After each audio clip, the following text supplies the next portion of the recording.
Merci de votre présence ici.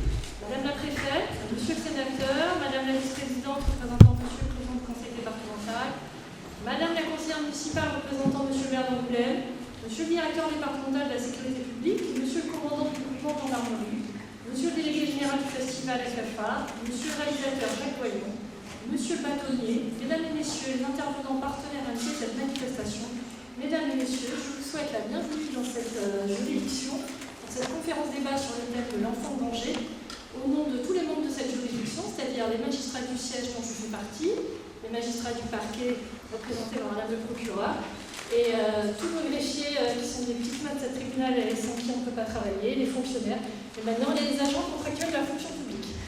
Je ne suis pas très habituée à ce protocole parce que je ne suis pas la présidente de cette juridiction.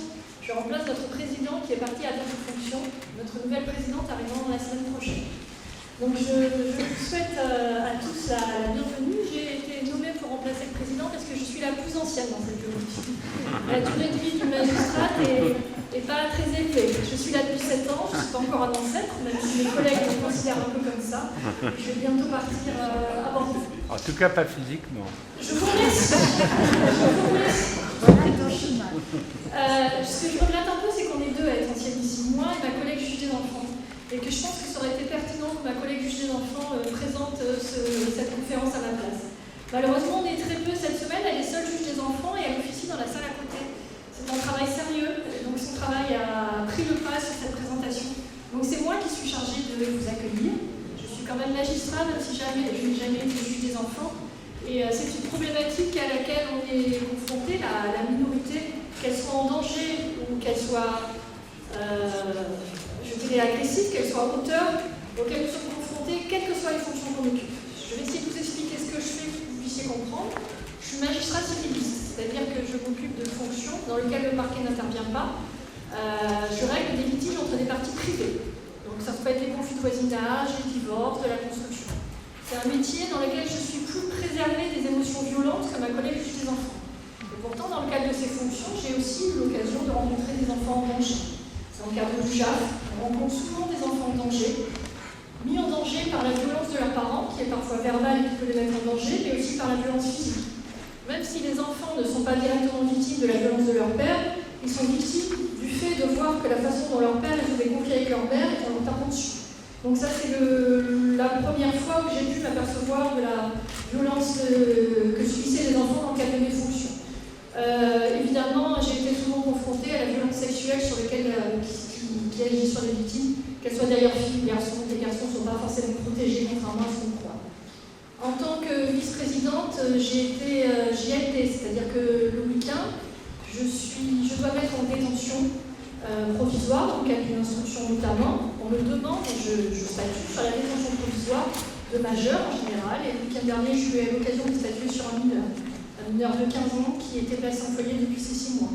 C'est des choses qui sont extrêmement violentes, et pour le magistrat que je suis, évidemment pour le mineur, dont la maman convoquée n'est pas venue à l'audience. Je ne peux pas parler de tout type de dossiers, puisque c'est des dossiers en cours, mais c'est pour vous dire que l'enfance en danger, ou l'enfant en danger, est un terme que l'on a au quotidien, qu'on étudie à l'école depuis le premier jour et auquel on est confronté jusqu'à notre départ à la retraite. Ce n'est pas quelque chose que l'on prend à la légère. L'actualité est riche en ce qui concerne l'enfant en danger avec la réforme de la procédure pénale, dont Madame le procureur vous parlera peut-être, et surtout tous les sujets médiatiques avec les mineurs qui sont mis en cause en tant qu'auteurs ou victimes. La difficulté étant souvent que la victime devient auteur, l'auteur devient victime, et c'est ça qui est une vraie difficulté dont ma collègue juge des enfants aurait pu vous parler mieux que moi. J'espère que ce thème sera sujet de débat. J'ai assisté à plusieurs débats ici dans le cadre du FFA, qui ont été toujours très enrichissants et surtout très émouvants. Je me rappelle d'un débat sur l'euthanasie dont le niveau était extrêmement élevé. J'espère qu'aujourd'hui ce sera la même chose. Et je le souhaite. J'espère que ce ne sera pas que consensuel et qu'il y aura des débats sur la façon de traiter nos victimes, nos auteurs et nos mineurs. Je me tourne vers Mme Florence Ornas pour mettre son grain de sel dans le débat, je n'en doute pas. Et je vais donner la parole à Mme le procureur.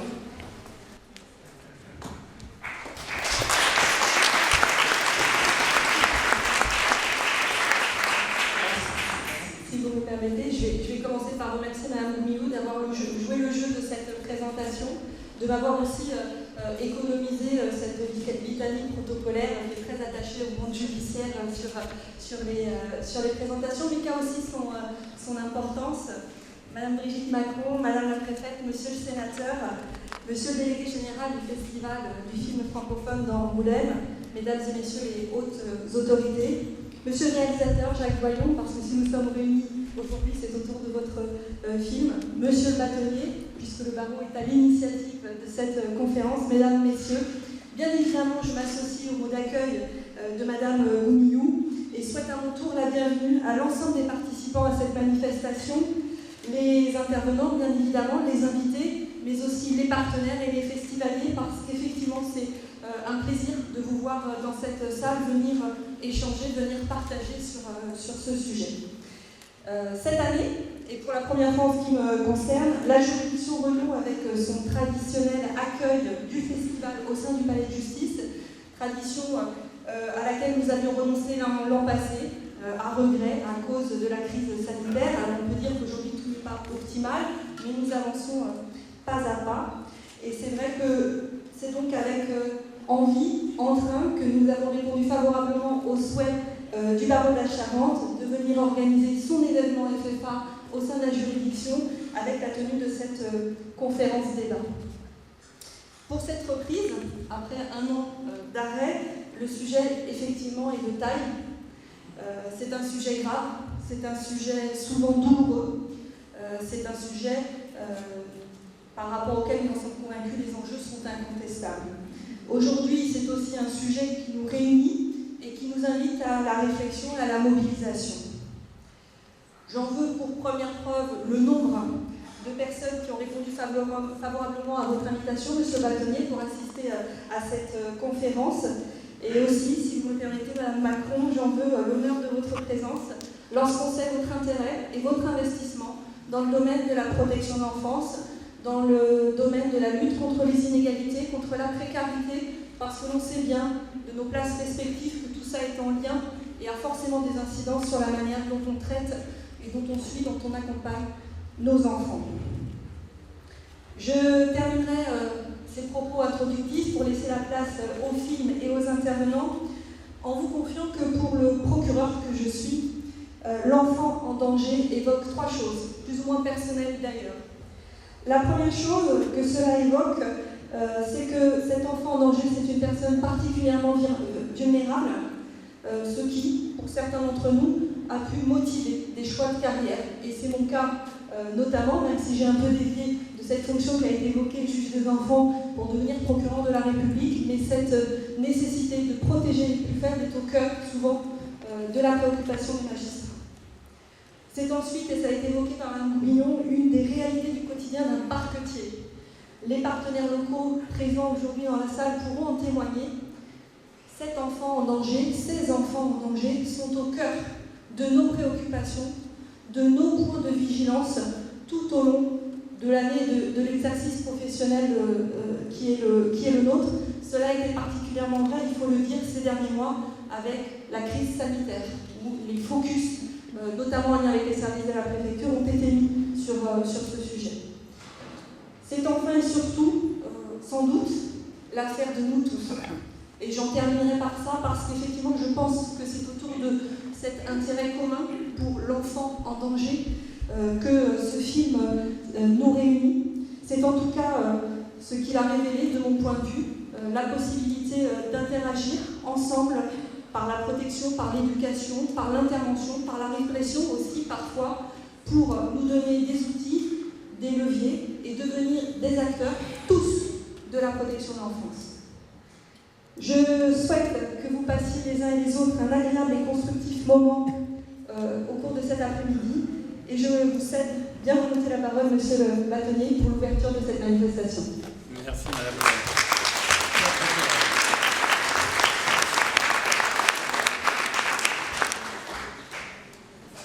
Bonjour à toutes et bonjour à tous.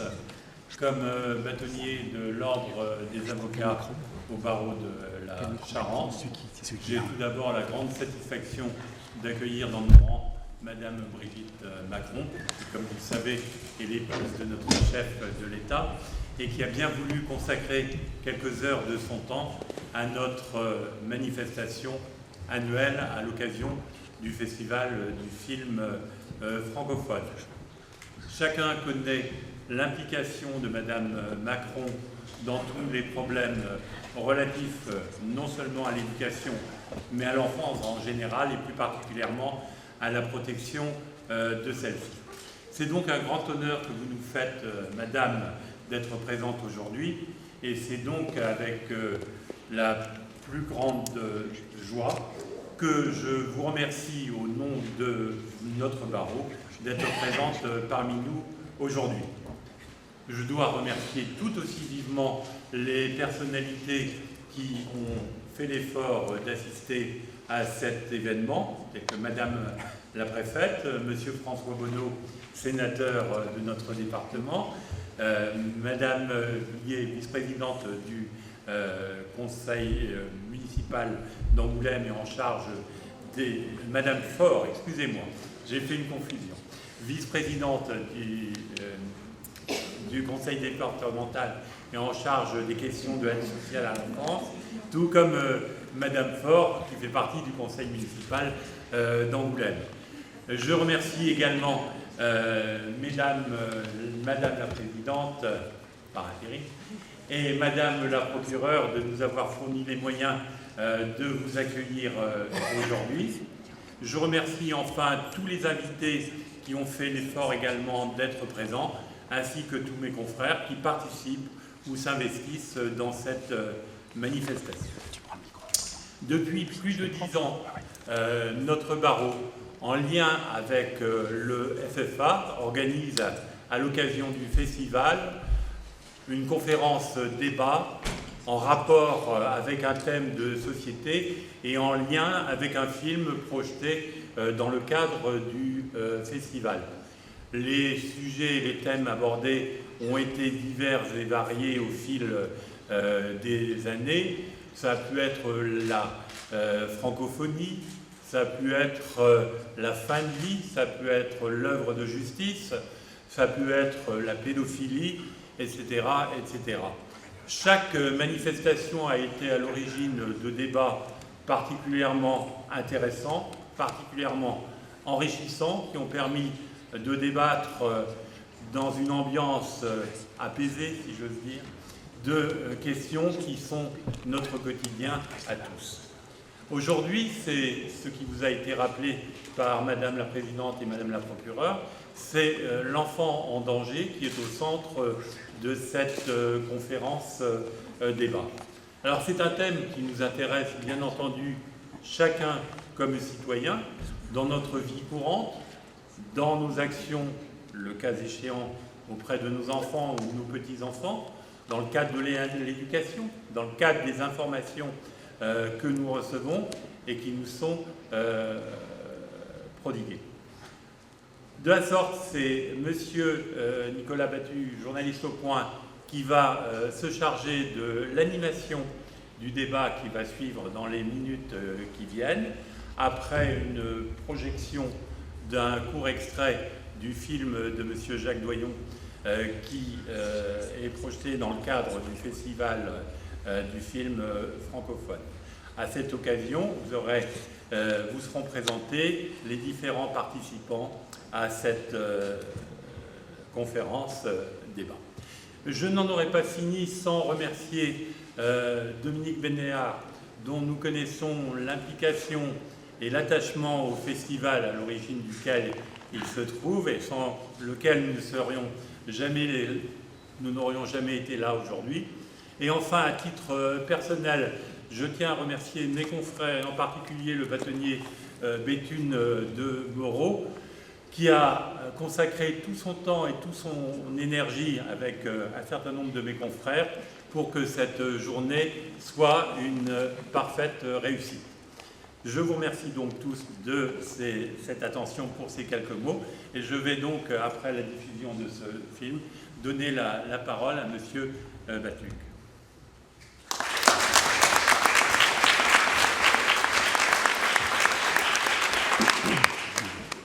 Qu'est-ce qu'elle a, ta nouvelle copine? C'est pas ma copine. Mais tu parles avec? C'est pour pas qu'elle fasse histoire avec sa mère. Va lui demander de venir et grouille. Fais vite, cours. Grouille. Tu devrais aller voir Kevin. Moi, j'ai rien à lui dire. C'est à lui de venir s'il a quelque chose à me dire. Et s'il arrête de m'embêter.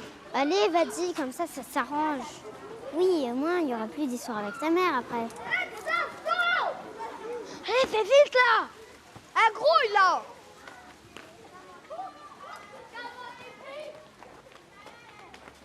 Plus qu'un jour avant ta claque.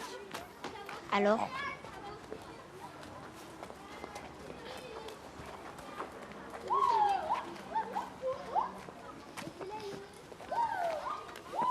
Qu'est-ce que t'as? T'as rien fait? Un bijou sur la bouche. Laissez-moi tranquille. Et t'es mon amoureuse. Je vais te montrer comment on fait, Kevin. Jade, viens là. Et que ça saute là.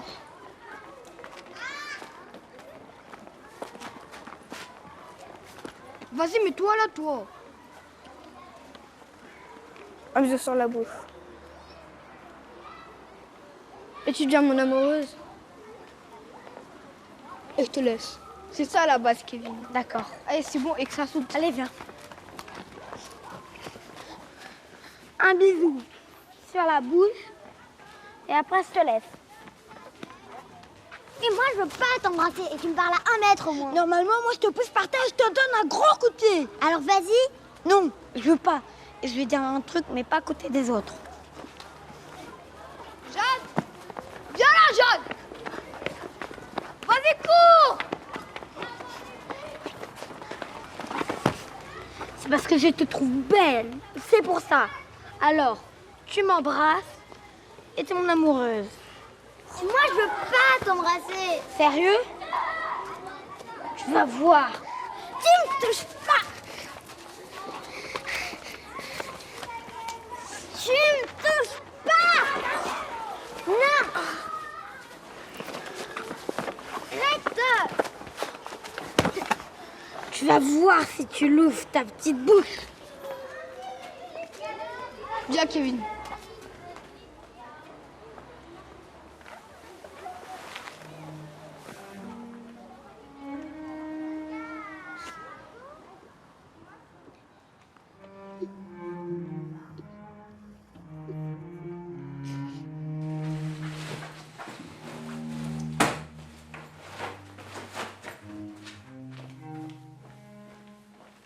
Je veux plus aller à l'école en robe.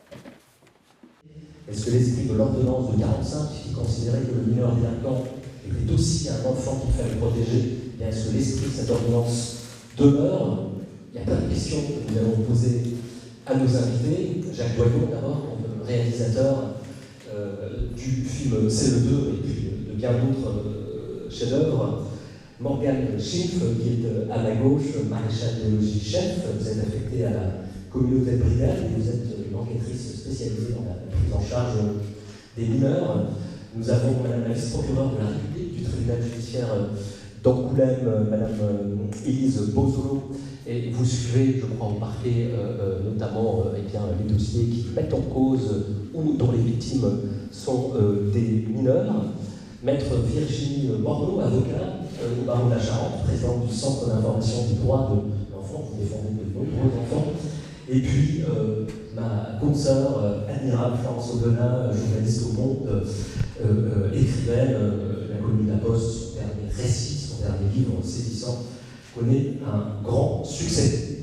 Alors, je me tourne d'abord vers Jacques Doyon, à qui je tends le joli cône. Jacques, comment vous est venue l'idée de traiter ce sujet pas fastoche? Me confiez-vous dans un entretien au Point, il y a quelques jours, du harcèlement et au-delà des violences que les enfants peuvent exercer les uns envers les autres? Ça n'a pas été le premier point. Le premier point, c'était de revenir à l'enfance. J'avais fait quelques films sur l'enfance et il y avait 20 ans que je n'étais pas retourné. Et par rapport à il y a 20 ans, par rapport à il y a 30 ans, si on pense à des enfants plus jeunes, des 7 ans, 8 ans, la question de quel est le sujet sur lesquels on peut essayer de travailler avec un guillemet, c'est évidemment le harcèlement. Si ce n'était pas vrai il y a 20 ans, peut-être, enfin, ça m'a jamais traversé l'esprit il y a 20 ans, il y a 30 ans, il y a un siècle. Donc, le harcèlement était là. Si ce n'est que, il me semblait que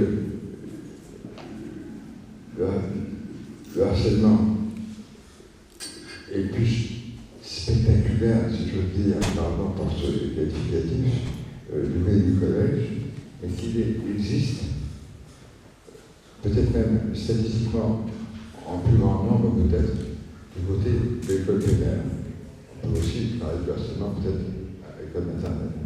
Mais donc je me disais que c'est 8 ans, j'ai envie de revenir, et que le harcèlement, justement, sur cette tranche d'âge, fonctionnait bien, parce qu'on avait tendance à parler toujours de ces horreurs de fin de harcèlement, alors que du côté du primaire, on avait tendance à l'évacuer souvent. Voilà. L'autre chose aussi était très rapidement, et ça on reviendra certainement par la suite, c'est-à-dire qu'il n'y avait pas une seule victime, mais qu'il y avait certainement 2 victimes. Alors justement, c'est un film sur le harcèlement, mais pas seulement, c'est un film sur l'enfance. Et le grand mérite du film est de s'intéresser autant à la figure de la petite fille harcelée, Claire, que de son harceleur, Kevin. Selon vous, qui est la vraie victime, finalement, dans le film? Je vous disais, ce sont les deux. Il y en a une qui est certainement victime et qui vit de la souffrance, on sait depuis plus longtemps, que c'est le harceleur, qui est peut-être un ancien harcelé, parce qu'on s'aperçoit aussi, et on en a certainement beaucoup cet après-midi, que souvent les harceleurs sont anciens harcelés. Mais ça me paraissait difficile de traiter que du harcèlement côté fille ou garçon harcelé. Que le harcèlement c'était l'un et c'était l'autre et que c'était pas ça. Alors l'une est harcelée par un petit garçon de son âge et l'autre est harcelée par la vie, par son déterminisme social, par ses parents, d'une certaine manière en tout cas. Par tout ça, on sait bien, c'est une évidence aujourd'hui d'entendre que, depuis longtemps d'ailleurs, d'entendre que les adultes qui frappent leurs enfants sont souvent des enfants qui ont été frappés. Il faut se rendre compte qu'effectivement, le harcèlement, c'est exactement la même chose. Là, encore une fois, on revient, je ne sais pas que c'est la question, on revient à la question du harceleur qui souvent est en souffrance depuis on ne sait combien de temps, chaque cas est différent évidemment, et là il y a un enfant qui évidemment ne va pas bien.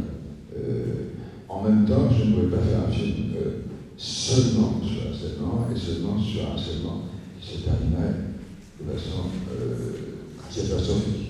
Donc je voulais échapper à ça et surtout les enfants. Et donc j'ai échappé même si je ne suis pas certain que... Mais encore une fois, le du primaire, il y a...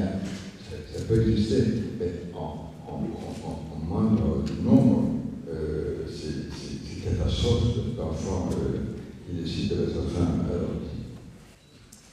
Alors, Madame Schiff, maréchal des chef Schiff, vous êtes enquêtrice spécialisée, vous le disiez, dans la prise en charge des enfants, des mineurs, qu'ils soient délinquants ou victimes, je pense. D'abord, est-ce que vous avez vu CE2 ce matin et qu'en avez-vous pensé?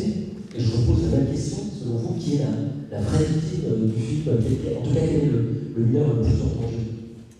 Effectivement, je peux citer à la production du film ce matin même, de M. Jacquelin, qui est décriant de réalité, notamment de par les réactions des victimes, des mineurs, également l'environnement, donc je parle des parents, et aussi celle qui évidemment inclut les visites dans le film. À mon sens, je ressens ces 2 victimes, la petite Claire, qui effectivement suit le harcèlement de Kevin, et également Kevin, qui lui-même a été plus jeune, on en parlait, victime sexuelles qui sont d'autant plus graves que de ce qu'on peut voir de clair. Donc c'est là tout le fait de ce qu'on peut travailler au quotidien du brigade de gendarmerie, c'est-à-dire partir sur un fait qui est de nature de harcèlement et découler sur des thématiques qui sont beaucoup plus graves, et notamment en matière de violence sexuelle, qui est notamment mon domaine de travail. Alors, quelle est la singularité d'une enquêtrice qui intervient avec des mineurs, avec des enfants? Est-ce qu'il y a une méthode particulière, une écoute plus attentive, des questions différentes qui leur sont posées? Comment est-ce qu'on travaille avec eux? Est-ce que les auditions sont enregistrées? C'est dans la loi maintenant? Tout à fait, il y a une procédure particulière. Alors, déjà, dans un premier temps, je pense qu'il faut avoir cette fibre, parce qu'il faut un contact rassurant, il faut ce lien de confiance avec le mineur pour qu'il puisse se livrer, qu'on puisse travailler derrière d'un point de vue pénal et apporter des éléments matériels qui permettront de constituer une infraction et donc de poursuivre l'auteur en justice. Au niveau de la particularité de l'état de vulnérabilité de cette victime qui est mineure, donc il y a une fragilité particulière, il y a une procédure qui est mise en place, ce qu'on appelle une procédure Mélanie, parce qu'elle porte le nom de la première victime qui a bénéficié de ce processus. Donc en fait, il s'agit d'un entretien et non pas d'audition. Donc c'est un dialogue entre un enquêteur qui est spécialement formé, qui s'entretient avec un mineur dans une salle spécialement dédiée, qui enregistre et filme l'entretien, ce qui permet de ne pas faire répéter le mineur, de sécuriser et de ne pas avoir cette barrière d'écran qu'il y a consumément entre un enquêteur et une victime, ou un enquêteur et un agresseur. Cette salle ressemble à une chambre d'enfant avec des couleurs douces de manière à le rassurer, et une présence de jeux également qui permettent de matérialiser, parce que pour les plus jeunes, la parole n'est pas forcément le premier moyen de communication. Donc il y a les jeux et les dessins qui permettent également d'apporter des éléments qui ne sont pas réalisables par le mineur victime. Au niveau des enquêteurs spécialisés, ils vont avoir une approche beaucoup plus posée, avec un vocabulaire adapté, forcément, du fait de l'âge de la victime, des questions ouvertes, de manière à ne pas orienter les réponses du mineur. Et après, vous me le demandiez, c'est par conviction qu'on fait ce métier, parce qu'il y a une certaine charge psychologique de ce qu'on peut entendre de ces entretiens. Alors vous entendez les victimes, mais vous arrivez aussi d'entendre des mineurs, délinquants ou criminels présumés, notamment dans des affaires d'agression sexuelle, mais pas seulement. Est-ce que là aussi les méthodes sont différentes? Alors là encore, du fait de sa minorité, l'audition est filmée. Après la méthode, la nature des faits nécessite qu'on soit tout aussi précis qu'avec un but sur le déroulement, sur sa personnalité, sur sa prise en charge. Il n'y a pas de procédure particulière pour en parler pour la prise en charge d'un auteur mineur, mais la réponse pénale, elle, se fait ressentir de par la juridiction. Et dans les affaires que vous avez eu à traiter, est-ce que vous avez pu vérifier ce que pense Jacques Goyon, c'est-à-dire qu'il n'y a pas de hasard si on est harceleur, c'est qu'on a été ou harcelé ou maltraité, et si on est violent, c'est qu'on a soi-même subi des violences. Est-ce que malheureusement vous constatez ce déterminisme, cette fatalité? On a déjà pu faire ce constat à plusieurs reprises, après c'est pas une généralité non plus, parce que les faits peuvent venir de l'extérieur, des personnes qu'on ne connaît pas, d'agresseurs qui croient simplement à la faute malheureusement. Mais c'est vrai que c'est un chemin qui a tendance à se révéler. Alors je me tourne vers Madame la vice-procureure. D'abord, est-ce que vous avez vu CE2 ce matin? Qu'en avez-vous pensé? Et selon vous, qui est la vraie victime? Parce que je n'ai pas d'établir de hiérarchie, mais est-ce que vous êtes d'accord avec cette idée que les deux, finalement, à leur façon et dans leur propre histoire, récit familial, sont toutes les deux victimes? Alors, je n'ai pas vu ce matin, je l'avais vu au début du mois d'août. Et je voulais remercier M. Goyon pour l'extrême justesse. Ça fait du bien de retrouver de la complexité, de la finesse dans des personnages qui sont ni tout noirs ni tout blancs. Et moi, c'est vrai que j'ai été touchée aussi par ces parents de Kevin qui aiment leur enfant. Ils mais est-ce que c'est suffisant d'aimer son enfant pour être un bon parent? Et ben oui, effectivement, il y a 2 victimes dans ce dossier qui partent pas avec une égalité des chances, parce que finalement, Claire, elle a la chance d'avoir des parents, une maman qui est formidable, un papa qui, malgré son métier extrêmement dangereux, arrive à la rassurer. Il est dans les forces spéciales, c'est un militaire. Il est militaire, il est au Mali, et il arrive à... Enfin, il fait l'effort, il a cette réflexion de se dire, je vais pas angoisser mon enfant en lui balançant tout mon vécu. Et puis en face, on a la maman de Kevin qui lui parle de son suicide à tout bout de champ, de quelle arme elle prendra, qui est dans l'alcool, le papa de Kevin. Et on sent bien qu'ils font ce qu'ils peuvent parce qu'ils essayent de lui dire, sois pas comme moi, travaille à l'école, mais en même temps avec des méthodes. Quand ce petit Kevin, on a diffusé cette scène qui est extrêmement émouvante, de l'agression. Nous, on dit souvent à l'audience, si on avait le film de ce qu'on juge, les peines seraient encore plus sévères, parce que les mots qu'on lit sur un PV ne retranscrivent pas toute cette violence que vous avez très bien su faire sortir. C'est cette scène de ces deux. Ma fille pensait que devait rentrer en CM1, ma deuxième, et oui, je me suis dit, mon Dieu, quelle violence, dans ce qui nous paraîtrait presque banal, on va dire, sur un PV. On le lirait sur un PV, ça ne nous ferait pas cette claque qu'on se prend en regardant cette scène. Et puis les dialogues. Le père de Kevin qui dit on est des gueux, finalement faire les marioles, c'est tout ce qui nous reste. Moi, c'est la scène qui m'a choquée pour Kevin, c'est quand il est ballotté entre son papa et sa maman. Quand sa maman le dégage de la maison sans trop de motif, ouais, Kevin, j'en ai marre, je peux plus le voir. Il appelle son père, ah mais ouais, mais pourquoi c'est moi qui m'y collerai? Et je me dis, ce môme, la violence de ce qu'il prend dans la tête à ce moment-là, personne ne veut de moi, je n'intéresse personne, il se retrouve là tout seul avec son sac. Il attend désespérément de se dire, il y en a peut-être bien un qui va se ressaisir. Bon, puis finalement, papa arrive, et c'est ça qui est beau dans le film, et c'est ce qu'on voit nous aussi dans notre quotidien. Ils ne sont pas affreux, nos clients, ils ont aussi ces moments de tendresse, de lucidité, d'amour pour leur enfant, mais qui est tellement mal amené, quoi. La scène où papa débarque à la cantine pour faire un scandale, lui détruit finalement tout le travail éducatif qu'avait essayé de tisser l'école. Voilà, on voit que l'enfer, il n'est pas avec de bonnes intentions, et que... la vraie victime, quelque part, c'est un peu Kevin, au sens où je crains qu'il s'en sorte moins bien dans la vie que Claire, qui a la chance d'avoir de chouettes parents sur lesquels s'appuyer. Alors justement, vous n'êtes pas scénariste, je ne vais pas vous demander d'imaginer la suite du film, mais est-ce qu'on peut penser que Kevin tournera mal et basculera lui aussi à son tour dans une délinquance plus grave, puisque le harcèlement est déjà un délit, mais... J'aurais jamais choisi ce métier si je pensais que Kevin est cuit d'avance, parce que moi je crois beaucoup dans la capacité des gens à changer et à évoluer. Kevin est encore tout petit, et je pense que si on lui offre les bons appuis, les bonnes références, oui, il peut s'en sortir. Maintenant, effectivement, il part avec des failles qui sont importantes et qui sont très difficiles à combler. Notre système, il est très très imparfait, et on en est très conscient. Mais c'est aussi parce que tout ce qui ne s'est pas fait, tout ce qui ne s'est pas tissé entre les parents et les enfants petits, c'est très difficile à rattraper. Kevin, on sent bien que ce qui va lui manquer, au fond, c'est cette confiance en soi qu'on reçoit par l'amour de ses parents et le regard qu'on a quand ils sont tout petits. Alors après, comment aider Kevin? Et effectivement, moi je me suis posé, quand on m'a demandé d'intervenir, la question de... En fait, on voit dans le film qu'à un moment, la maman de Claire, elle dit, bon, il faut faire quelque chose. Et puis l'image suivante, Kevin est dans une famille d'accueil. Et moi, je me suis dit, c'est qu'il y a dû avoir un signalement. Qu'est-ce que j'aurais fait de ce signalement, qui a peut-être été rédigé par le directeur de l'école, qui va nous rapporter tous ces éléments qu'on a vus dans le film. Peut-être aussi l'effet dont Kevin est l'auteur, le comportement des parents, l'intrusion dans l'école, mais aussi peut-être la déclaration de la directrice de l'école maternelle qui dit, voilà, Kevin il a aussi peut-être un vécu avant. Comment je l'aurais traité? Je pense que j'aurais traité sous plusieurs angles, parce que le parquet, on va avoir plusieurs angles d'attaque, on va dire.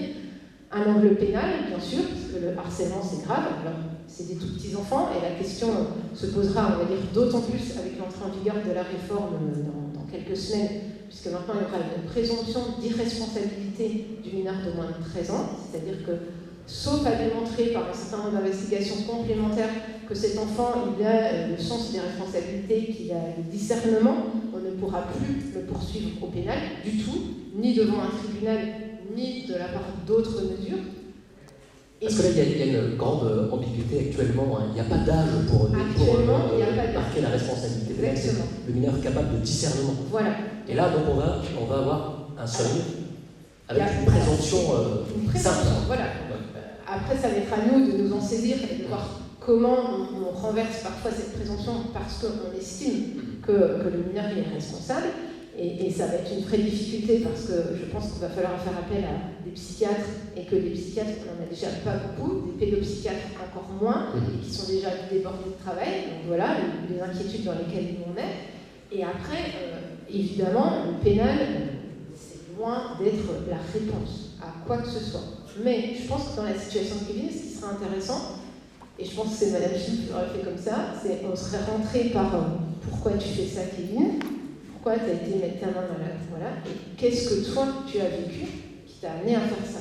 Et souvent, c'est le meilleur moyen, parce que, notamment pour les garçons, en tout cas moi, c'est mon expérience de 15 ans de parquet des mineurs, c'est très difficile d'être une victime. On le voit, Kevin, il veut être fort, il regarde le papa militaire, les armes, tuer, donner une chance, jamais pleurer. Se reconnaître victime d'abus sexuels, souvent homosexuels, parce que souvent c'est un garçon qui abuse d'un petit garçon, c'est extrêmement difficile à dire. Et bizarrement, l'angle d'attaque est souvent plus facile quand on commence par « toi, tu as fait ça, mais pourquoi tu as fait ça ?» On tire, et c'est là toute la finesse de l'enquêteur. Et puis à un moment, il peut lâcher ce que lui, il a vécu. Peut-être qu'on ne trouvera pas l'auteur, mais rien que le fait qu'il puisse poser ce qu'il a vécu, qu'on puisse mettre des mots dessus, qu'on puisse du coup l'aider, après en lui donnant un psychologue, un suivi psychologique, un éducateur avec qui en reparler, voilà, peut-être déjà des atouts pour Kevin. Vous voulez dire que dans la vraie vie, Kevin aurait d'abord été entendu comme auteur présumé de harcèlement, voilà. Que vous auriez tiré les fils voilà. Pour peut-être mettre au jour des infractions beaucoup plus graves dont il aurait été voilà. victime. Et là, on aurait ouvert une deuxième enquête avec Kevin comme victime, avec sans doute le même enquêteur, parce que voilà, ils auraient tissé ce lien de confiance et il aurait pu peut-être lâcher ce que lui a vécu, ce dont il se rappelle. Puis après, on aurait cherché, en tant que parents, les voisins, la maîtresse, les copains qui ont pu être accueillis. On ne sait pas trop dans le film qui peut être cet auteur, mais on peut supposer que c'est un peu des rencontres de hasard du papa ou de la maman qui ont pu faire un moment. Enfin voilà, on aurait essayé.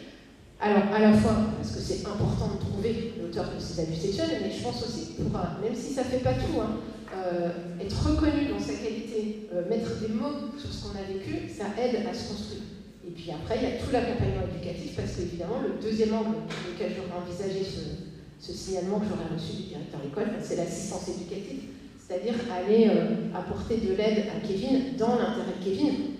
On entend que c'est ce qui lui arrive, puisqu'il est confié à une famille d'accueil. Ce n'est pas une punition, ni de Kevin, ni de ses parents. C'est qu'à un moment, on fait le constat que malgré leur amour, ils ne sont pas en capacité de donner tout ce qu'il faut à Kevin pour grandir correctement.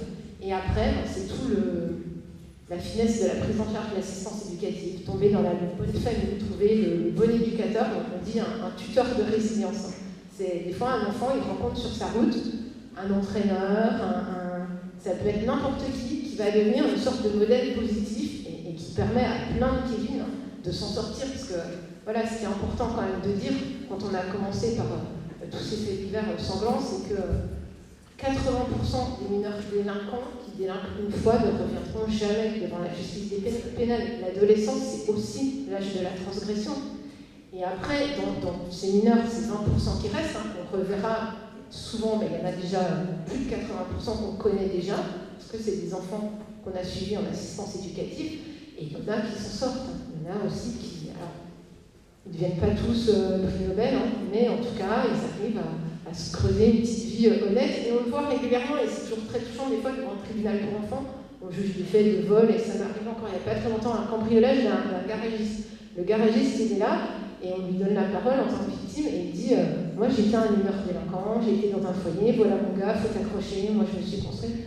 Ça, c'est des moments d'audience qui sont assez magiques, et le gamin, il écoute 2 fois plus ce genre de témoignage-là que aussi nos propos. Alors, le juge des enfants, dans le droit français, c'est un magistrat un peu hybride. Il a 2 fonctions, il faut le rappeler.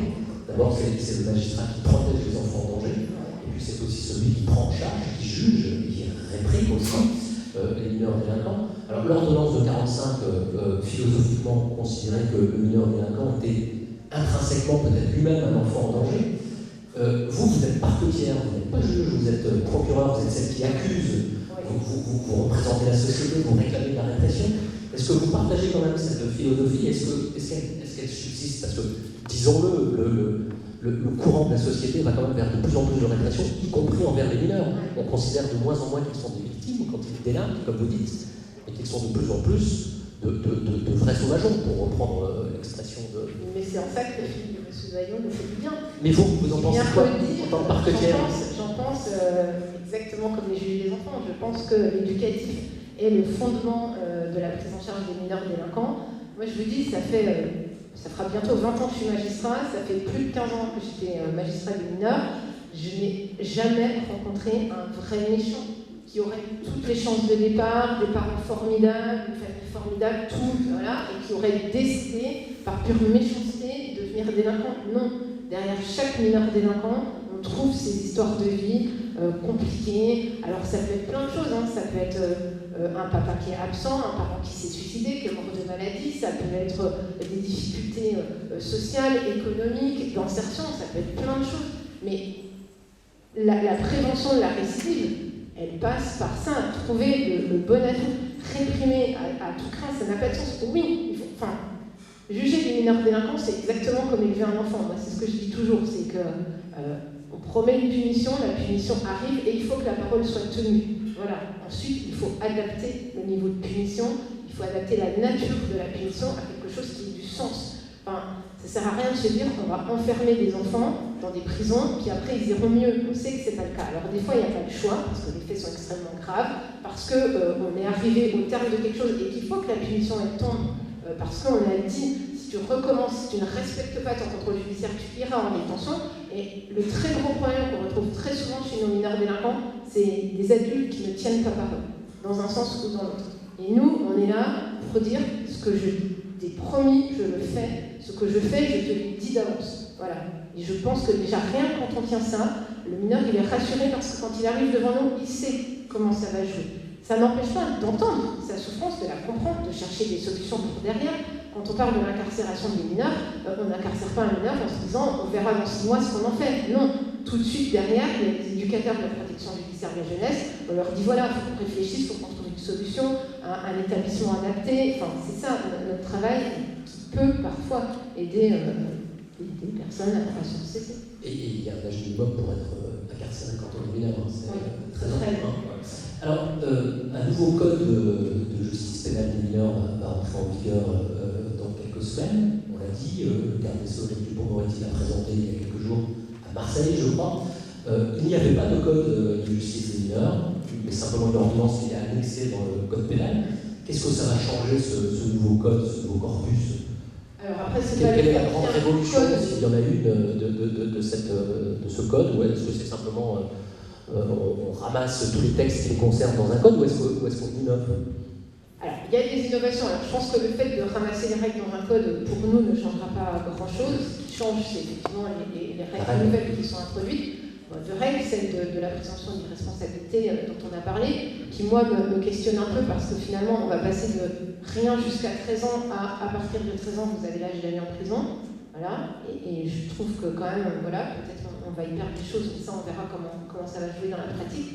Et la deuxième grande innovation, c'est le principe de la césure, c'est-à-dire qu'auparavant, l'idée c'était qu'il y a une phase où on met en examen le mineur, c'est-à-dire qu'on estime qu'il y a assez d'éléments pour lui donner ce statut de mise en examen et ensuite on prend des mesures provisoires pour lui donner le temps d'évoluer avant de le juger.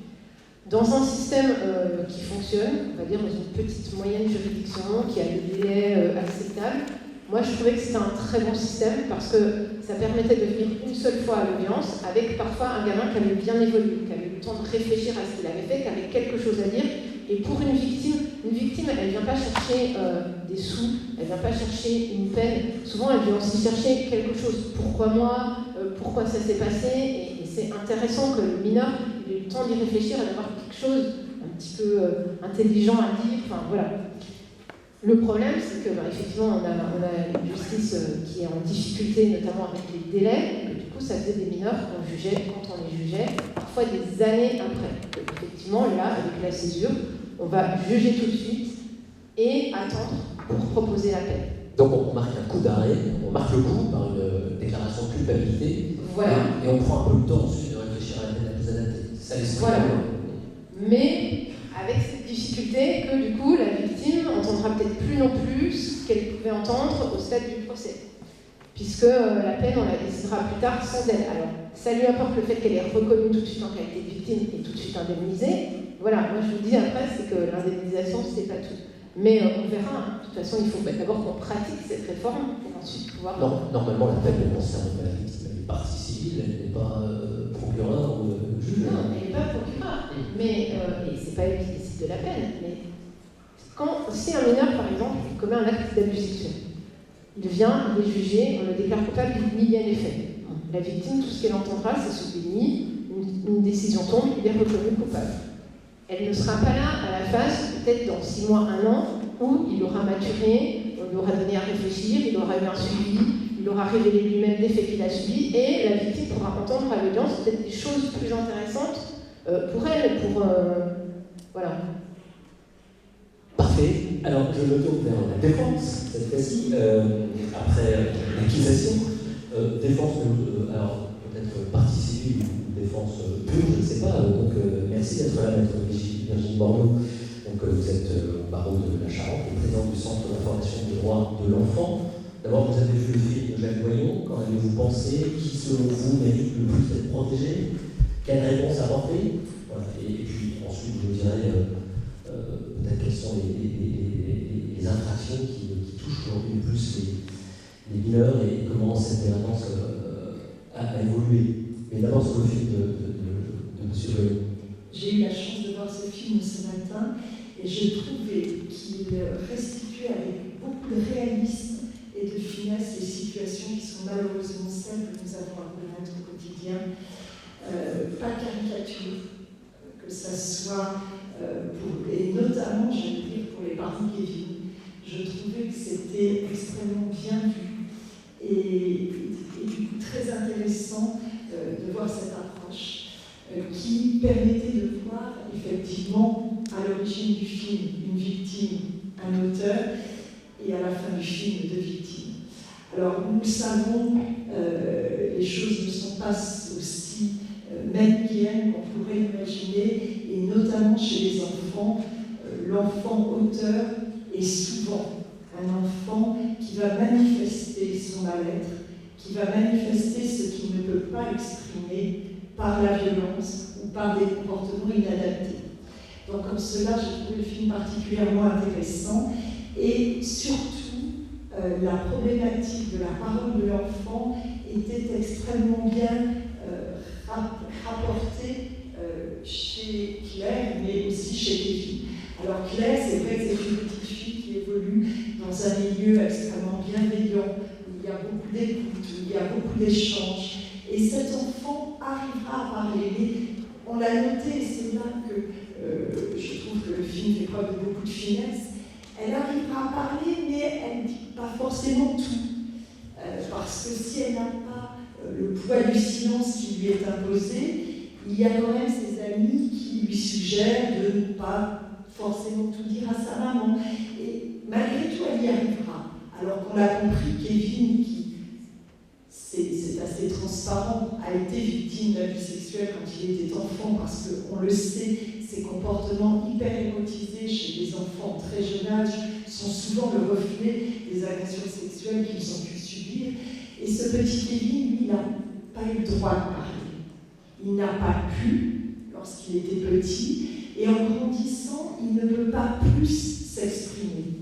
Il ne peut pas mettre de mots sur ces mots, sur cette enfance chaotique, sur ses parents carencés, sur ses parents en grande difficulté, et ça, il ne peut pas l'exprimer.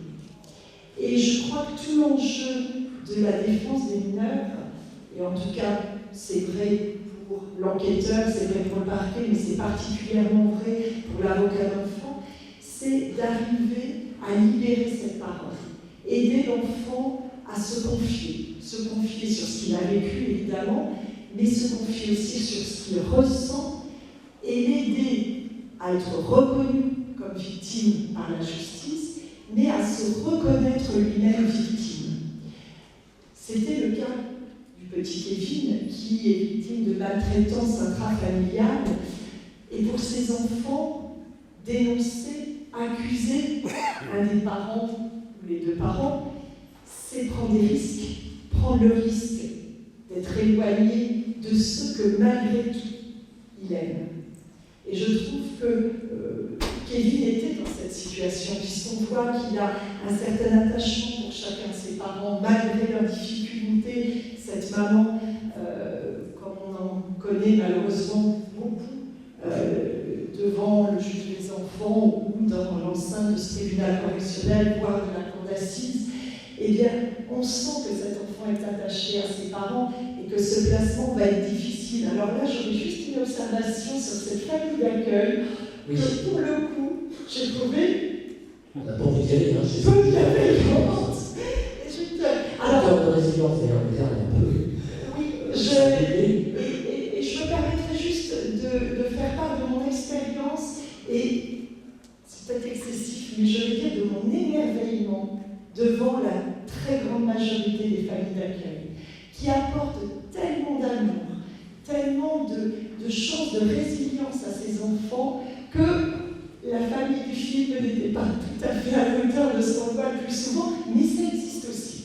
Ça existe aussi. Alors, vous défendez des victimes ou des auteurs, comme les avocats?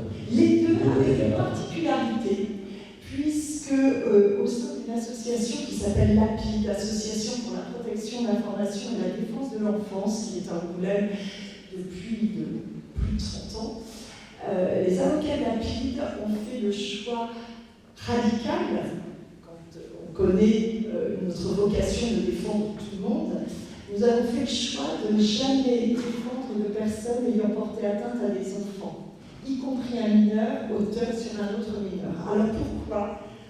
Pas par facilité, mais par respect pour nos petites victimes. Nous sommes en plus dans une petite ville où nos interventions peuvent être relayées par la presse, et nous avions ce sentiment que ces enfants victimes auraient peut-être l'impression d'être trahis dans la relation de confiance qui est à la fois forte et précieuse entre l'avocat et son client, son jeune client. Et nous avons donc fait ce choix de ne jamais passer de l'autre côté de la barre. Mais ça ne m'empêche pas d'intervenir pour des auteurs, si la victime n'est pas mineure, et pour des mineurs délinquants, bien évidemment. Mais est-ce que ça ne serait pas faire preuve d'un peu de pédagogie, même vous êtes des victimes mineures, que de dire, ben voilà, tu vois, ton agresseur, certes, t'as agressé, t'as fait du mal, mais c'est aussi un être de chair et de sang qui a besoin d'être défendu dans le cadre d'un procès équitable, et nous, on est avocats, on plaide. Non, ça ne me semble pas... Alors, je partage votre avis, et en tout cas, par rapport à mon rôle d'avocat, je ne suis pas sûre que certaines victimes puissent l'entendre, d'autant plus que je ne serai pas forcément présente pour expliquer si, dans la Charente libre, un mois après l'audience, un enfant voit que j'interviens pour l'auteur de viol sur mineur, je ne vais pas l'appeler en lui disant « mais voilà, je t'explique pourquoi ». Donc c'est vraiment une précaution que nous avons choisi de prendre, et c'est pour ça que nous avons fait ce choix. Alors même le maréchal le chef disait qu'il y avait une écoute particulière, une manière particulière d'entendre les victimes ou même les auteurs lorsqu'ils sont mineurs. Est-ce qu'il y a une manière particulière de défendre des enfants, ou est-ce que finalement on défend avant tout, qu'ils soient enfants ou non? Il y a une manière particulière de défendre les victimes. Je pense qu'il y a une spécificité du préjudice des victimes enfants et des victimes, je dirais plus globalement, d'agressions sexuelles.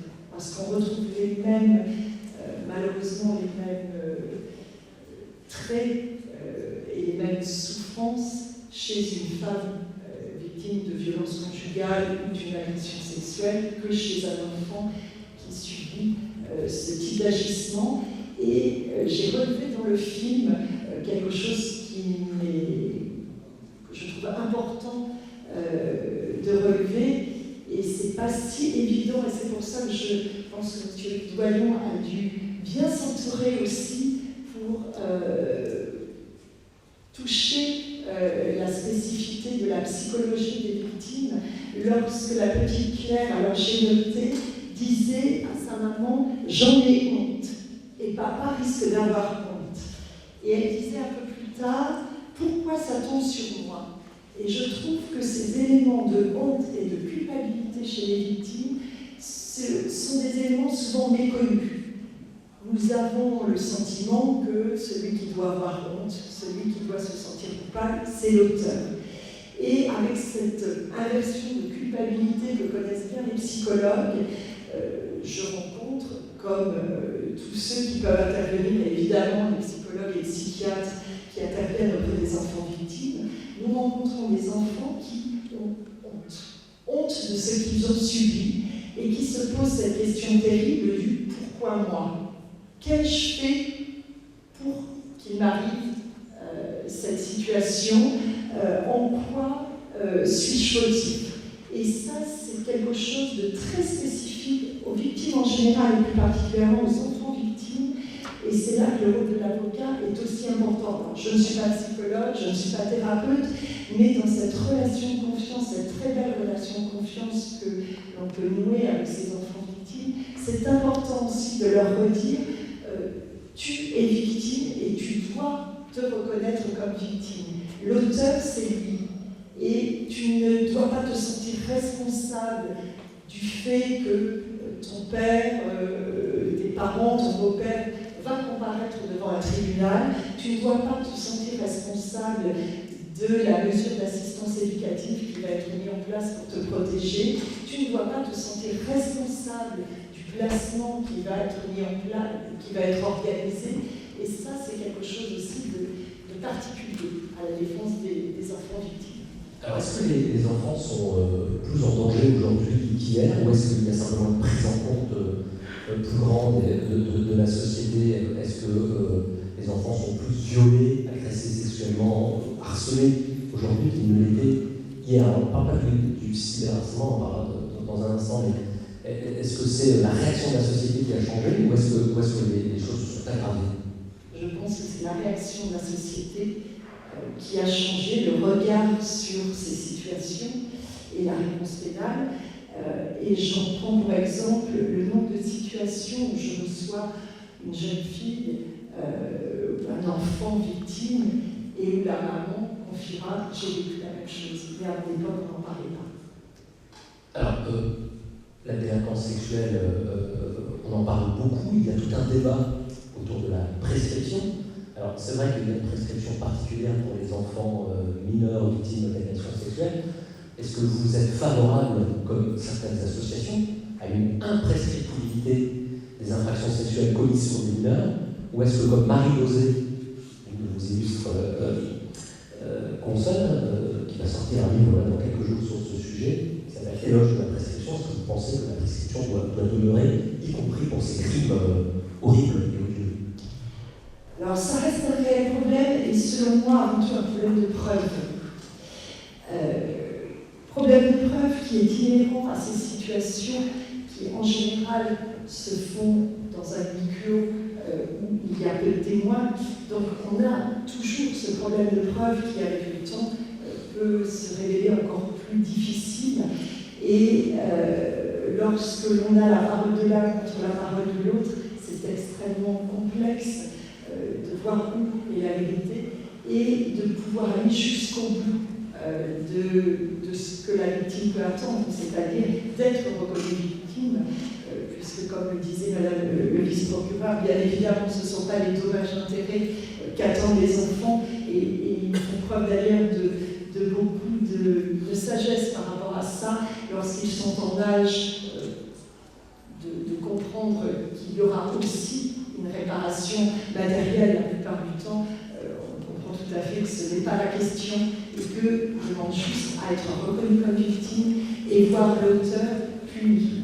Pas forcément sévèrement. Il y a une compassion des victimes, pas dans tous les cas, bien évidemment, mais je suis souvent étonnée de la compassion que les victimes peuvent avoir pour l'auteur et qui n'existe pas toujours dans l'autre sens, avec des profils psychologiques aussi qui font que certains agresseurs sont dans l'impossibilité de reconnaître même le passage à l'acte, sont dans le déni et dans une impossibilité psychologique d'empathie. ça, ce sont des éléments que nous possédons, magistrats, avocats, psychologues, et c'est là aussi notre rôle d'expliquer ça à l'enfant.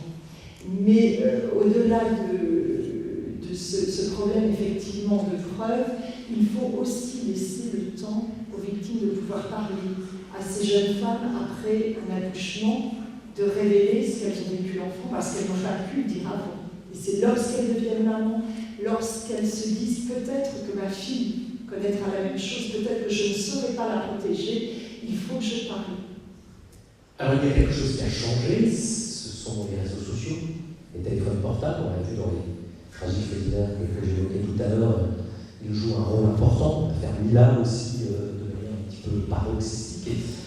Alors dans le film de Jacques, il n'y a pas de téléphone portable, Snapchat, ça n'existe pas, vous avez fait l'impasse là-dessus. C'était volontaire. Oui, mais ils ont fait plus tard. Ouais. Ah mais il y a des portables maintenant dans les cours de récré, malheureusement. C'est pas si fréquent que ça. Donc la question ne se posait pas et je voulais certainement aussi toucher un âge qui me permettait de ne pas affronter ces réseaux sociaux. Alors est-ce que le cyber, Internet, les réseaux ont changé quelque chose dans la typologie de la délinquance des mineurs? Je ne sais pas si Madame la procureure doit vous mettre. Est-ce que c'est... Ça a changé une chose très importante en matière de harcèlement, c'est que avant, le harcèlement à l'école, il restait à l'école. Donc l'enfant, il avait cette possibilité, une fois qu'il rentrait à la maison, d'avoir un autre monde qui lui permettait de tenir les années d'école. La grosse difficulté du cyberharcèlement, c'est que c'est non-stop. Et que du coup, effectivement, il n'y a plus de repos pour l'enfant qui subit le harcèlement, c'est continu. Et puis ensuite, on voit que ça se propage aussi comme des vagues avec ce sentiment d'impunité. Enfin, le gros travail qu'on a aussi à faire en matière de harcèlement, c'est ce travail de prévention autour des auteurs passifs, qu'on voit très bien dans le film de Monsieur Doyon. C'est les petites copines qui banalisent complètement, mais c'est pas grave, n'en parle pas à ta mère, le dis pas à la maîtresse, ça en fera encore plus. Et ça, on se rend compte, quand ça finit tragiquement, par exemple, parfois par des suicides ou des tentatives de suicide, qu'il y a des copines qui savent, voilà. Mais il y a encore ce côté, c'est pas moi l'auteur principal, donc c'est pas de ma faute.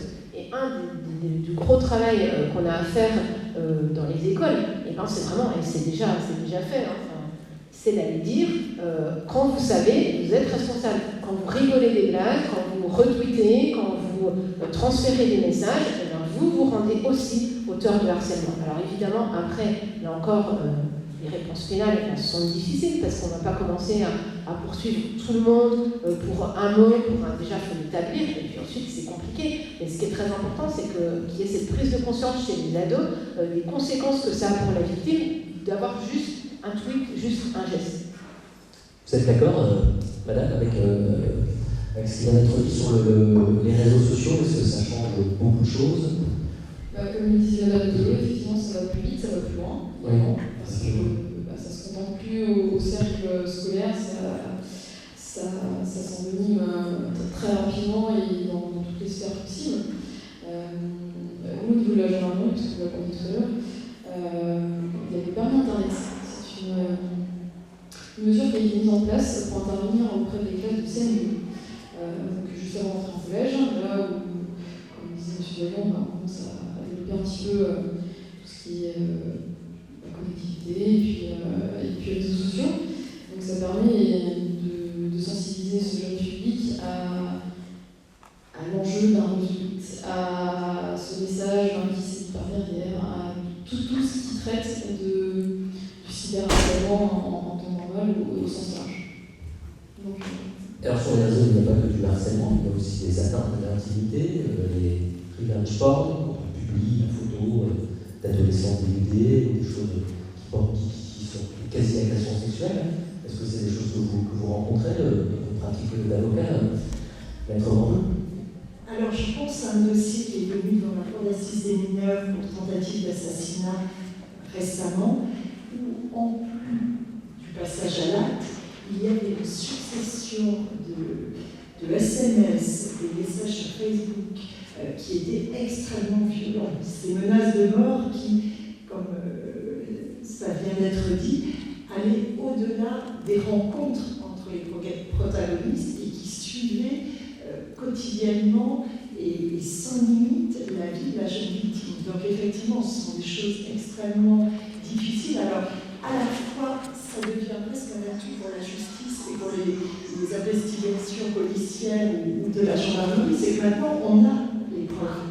Et quand on voit tout ce qui a pu être dit, le silence, là encore, de la victime qui n'ose pas parler, qui n'ose pas se confier parce qu'elle a peur, c'est quelque chose d'effroyable. Alors je me tourne vers Florence Aubenas, journaliste au Monde, auteur. Florence, vous avez vu le film de Jacques, qu'en avez-vous pensé? Et même question qu'aux autres, selon vous, qui est la principale victime finalement, Kevin ou Clara? Je redoutais que vous me posiez cette question parce que je la trouve épouvantable. Je trouve que de faire une hiérarchie entre deux victimes. Non, il n'y a pas de c'est simplement une manière de dire que Kevin est une victime. Je comprends ce que vous voulez dire, mais la façon de le poser quand même me convenait pas. Voilà. C'est tout bête. J'ai beaucoup aimé ce film, j'ai trouvé passionnant. Et je l'ai trouvé passionnant justement parce qu'il est complexe. C'est-à-dire qu'il n'y a pas des gentils et des méchants, il n'y a pas... Et la chose qui m'a énormément frappée, alors le film n'est pas la réalité, mais dans ce film en tout cas ça la reflète très très bien, c'est il y a cette phrase quand même qui revient sans cesse quand on parle d'enfants, quand on parle de victimes au sein des foyers, etc. C'est la libération de la parole. Je mets les traits d'union entre chacun parce que c'est censé être une... Mais c'est vrai parce que la libération de la parole, qu'est-ce qui se passe quand la parole se libère? Malheureusement, pas grand-chose. Malheureusement, pas grand-chose. Écoutez, là, les institutions ne sont pas forcément au rendez-vous. C'est-à-dire que l'école fait ce qu'elle peut. Je ne suis pas en train de faire le procès de qui que ce soit, mais l'école, alors le prof, il ne sait pas trop, il est un peu malmené entre les deux parents, comment réagir, comment... La maîtresse de maternelle non plus, elle n'a pas su très bien comment faire, elle est très triste, mais rien ne s'est passé, en fait. Et c'est ça que je trouve très frappant dans le film, c'est la réponse institutionnelle est faible. Alors je vous dis encore une fois, je ne suis pas là pour dire que personne ne fait son travail, c'est pas mon but. Mais c'est ça que j'ai trouvé le plus intéressant dans le film. C'est-à-dire que d'une certaine façon, heureusement, je vais avoir une phrase un peu provocatrice, mais heureusement qu'il harcèle cette petite fille qui finalement a une famille autour d'elle. Parce que c'est la famille qui donne cette réponse. Finalement, les familles s'entendent entre elles, ça se passe bien, etc. On le place dans une famille d'accueil, elle n'est pas terrible. La réponse aux parents, aux parents qui vont mal, elle n'est pas fantastique. L'école, bon, on reste un peu sur sa faim. Et c'est finalement ça. Et ça me rappelait un reportage que j'ai fait dans un quartier du nord de la France, où il y avait un réseau de pédophiles. Et là, alors c'était un quartier défavorisé. Premier constat sur ce réseau de pédophilie, c'était de dire, ouais, c'est incroyable, est-ce qu'il y a un réseau, pas un réseau, comment ça se passe?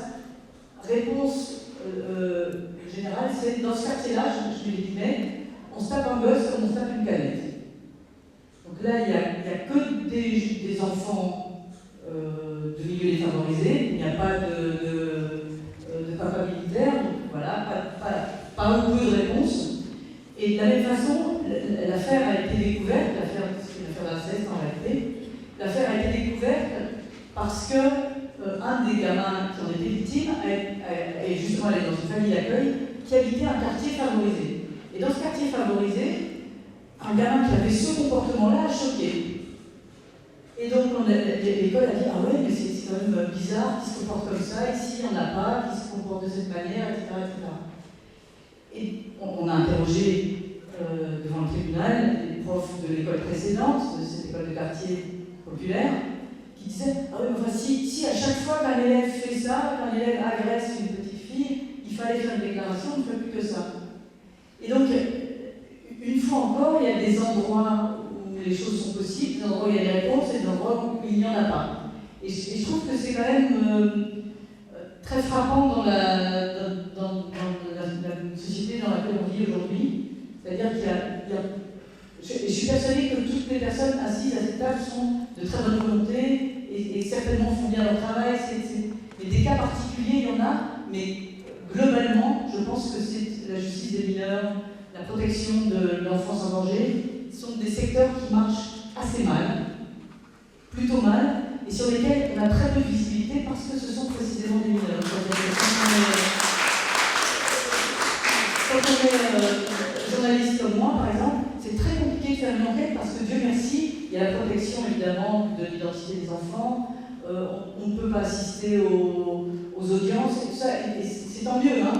Et du coup, ça fait une espèce de vaste zone d'ombre sur laquelle on a parfois des percées, comme le film de Jacques, et heureusement, et parfois, la plupart du temps, rien, des gens extrêmement découragés qui de temps en temps vous appellent, des juges pour enfants, qui vous disent voilà, là j'en peux plus, on n'a pas de moyens, on n'a pas de famille d'accueil, tous les lieux d'accueil pour les mineurs sont complètement dévastés. Là aujourd'hui, quand vous voulez mettre un mineur en famille d'accueil, je ne sais pas comment ça se passe très précisément ici à Angoulême, enfin globalement, on vous dit bon, les familles d'accueil, absence de vocation. Il y a de moins en moins de personnes qui veulent faire ça, statistiquement sur l'ensemble du territoire. Des foyers, il y en a de moins en moins aussi, avec de moins en moins d'éducateurs, c'est mal payé, c'est compliqué, il y a beaucoup d'astreintes, etc. Et donc, est en train de se mettre en place, en France, des espèces, je n'ai pas d'autre façon d'exprimer, de gîtes, je ne sais pas comment dire, où les mineurs sont hébergés, avec de temps en temps le passage d'un éducateur. Voilà, et ça, oui, je comprends que vous soyez, vous disiez ça. Enfin, nous, c'est des retours qu'on a, c'est des coups de fil qu'on a, et c'est vraiment, alors, on dit, on va lire la parole, ce jeune garçon va le prendre en main, etc. Bon, ben, il va passer devant des juges. Je suis persuadée qu'ils vont bien l'entendre et qu'ils vont faire tout leur possible. Et finalement, ce gosse, Kevin, va atterrir dans un endroit pas terrible, où... non, mais c'est ça la réalité. Et comment oui, on espère qu'il va y avoir un peu de résilience, tout ça, tout ça. Mais c'est ça la réalité quand même de l'enfance en danger aujourd'hui. Et tout ça avec un voile qui recouvre l'ensemble parce que ce sont des mineurs.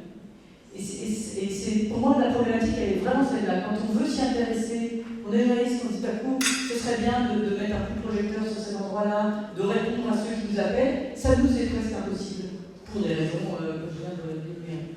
Et donc, je vous dis encore une fois, c'est terrible de dire ça, et chaque fois ça me fend le cœur, parce que je suis assise à cette tribune avec, je suis sûre, des gentils, des gens qui vont faire qui vont rentrer tard le soir chez eux, qui vont se débattre pour que les choses se passent bien.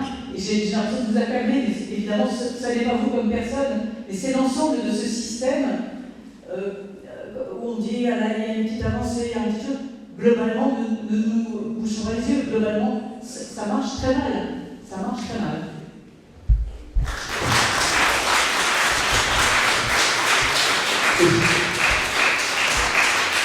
Vous représentez la justice, est-ce que vous pensez qu'effectivement la justice des mineurs, ça marche très mal comme métier? Ah, mais je partage le constat de Madame Luna et je lui confirme que combien de fois on se bat et on rentre tard parce qu'on cherche une place, parce qu'il n'y a plus de place, parce qu'on ne peut pas choisir la famille d'accueil. Par exemple, on place un tout petit dans une famille d'accueil qui a 2 ou 3 ans de la retraite.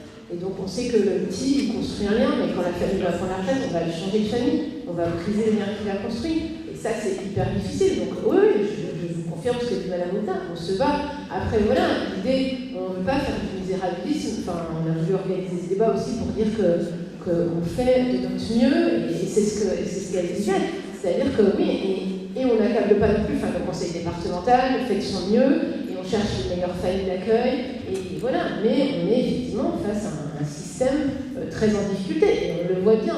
On place des enfants, enfin, le taux d'enfants en assistance éducative qui obtient le bac, il est misérable. Le taux d'enfants, enfin, voilà, on le sait, hein, le système. L'assistance éducative, c'est ce qu'on appelle autrefois la DAS, c'est ça? C'est ça, c'est-à-dire ces enfants qu'on confie, on sait bien que, alors pour plein de raisons, hein, enfin, qui tiennent au pass qu'on leur donne, au manque de stabilité, aux éducateurs qui changent, au fait qu'après aussi, quand un parent est contre le placement, l'enfant est pris dans des conflits de loyauté qui l'empêchent de se poser et de s'épanouir. Enfin, il y a plein de vecteurs mais il y a aussi ces lecteurs de carence qui sont en Charente comme partout, je vous le confirme, avec des services pédiatriques très faibles, peu de médecins pédiatres pour faire nos expertises. Par exemple, quand on a des enfants maltraités, on a besoin de savoir si une fracture, quelle est son origine. Enfin voilà, on n'a pas de pédiatre pour faire ces analyses-là. Enfin, oui, le système est compliqué. Ça n'empêche pas de se battre, ça n'empêche pas de croire, et ça n'empêche pas de dire que, mais je suis d'accord avec vous, la libération de la parole, c'est pas... mais ça peut être le début de quelque chose. C'est important que l'enfant puisse quand même poser ça. Après, derrière, il faut en faire quelque chose. Et je suis d'accord avec Mme Moubna pour dire que si on n'en fait rien, c'est pas... Il n'y a pas de miracle de la parole naissant et ça y est, tous les problèmes sont résolus, quoi. Enfin, souvent, il y a d'autres problèmes d'ailleurs qui se posent une fois que c'est fait et que c'est pas pris en charge. Ça ne s'arrange pas. Et on peut parler des services d'enquête mineurs qui ne sont pas nombreux parce que la priorité, c'est le trafic de drogue, parce que la priorité, c'est les cambriolages, et que quand on dit oui, mais quand même, les enfants qui se font abuser, c'est grave aussi. Oui, c'est grave. Mais enfin bon, l'enquêteur, il est en arrêt, ou voilà. Voilà. Donc oui, toutes ces réalités-là de terrain, elles existent et je les confirme. Alors, Maître Borloo, vous confirmez aussi, finalement, ce constat d'abord, ça c'est une surprise quand même, le parquet reçoit ses salaires avec lui-même. Oui, alors j'essaie d'être plus optimiste quand même, en disant qu'effectivement, c'est difficile. Dès qu'on touche à la nature humaine, dès qu'on touche à la fragilité humaine, effectivement, c'est complexe. On ne peut pas avoir des résultats à 100%. De là à dire que ça marche mal, je trouve sévère. Très mal, alors encore plus sévère, parce que je crois qu'il y a quand même beaucoup d'énergie déployée au niveau de la justice, au niveau des familles d'accueil, au niveau de la représentation des enfants. Et je pense à ces familles qui ne peuvent pas, pour des raisons de difficultés, de carence, des difficultés liées au conflit d'intérêts entre les parents et les enfants, et le rôle aussi des administrateurs ad hoc, c'est rien à voir avec le capitaine, même si on est dans la ville de la bande dessinée, ces institutions, ces associations qui sont là pour représenter les enfants, je crois qu'il y a quand même beaucoup de travail qui est réalisé. Alors c'est vrai qu'en plus nous sommes quand même dans une région et dans une petite ville où les liens entre les travailleurs sociaux, les éducateurs, les magistrats, les avocats, les thérapeutes des enfants font que il y a du travail de réaliser. Et je n'ai pas le sentiment que l'enfant chez qui on voit ces signes malheureusement bien connus soit livré à lui-même et qu'il y ait. Et quant aux zones d'ombre que vous évoquez, la possibilité pour la journaliste d'accéder aux audiences du juge des enfants, qui sont effectivement des audiences à huis clos, c'est pas parce que vous n'y accédez pas qu'il ne se passe rien. Non, mais il se passe beaucoup de choses, mais avec toute la difficulté de ces situations et de leur gestion. Je suis la première à sortir parfois d'une audience en disant c'est pas possible qu'on n'ait pas placé cet enfant, ou à contrario, pourquoi on a placé cet été, j'avais un dossier qui revenait un an après, de parents qui avaient pu être en difficulté au moment de la naissance de leur enfant, avec toute une conjonction d'éléments, le confinement, la maladie de la maman qui était bipolaire, mais qui avait un suivi d'un jeune couple un peu démuni face à cette nouvelle maternité et paternité. Le bébé de quelques jours, quelques semaines, avait été placé. On est revenu, placement d'urgence, on est revenu devant le juge des enfants un mois et demi après, le placement a été levé. Mais que de dégâts pour cet enfant. On est d'accord. Donc des erreurs, des ratés, il y en a. Mais il y a aussi beaucoup de travail qui est réalisé. Même si, Madame le procureur disait peu d'obtention du baccalauréat, effectivement, ça reste difficile pour ces enfants.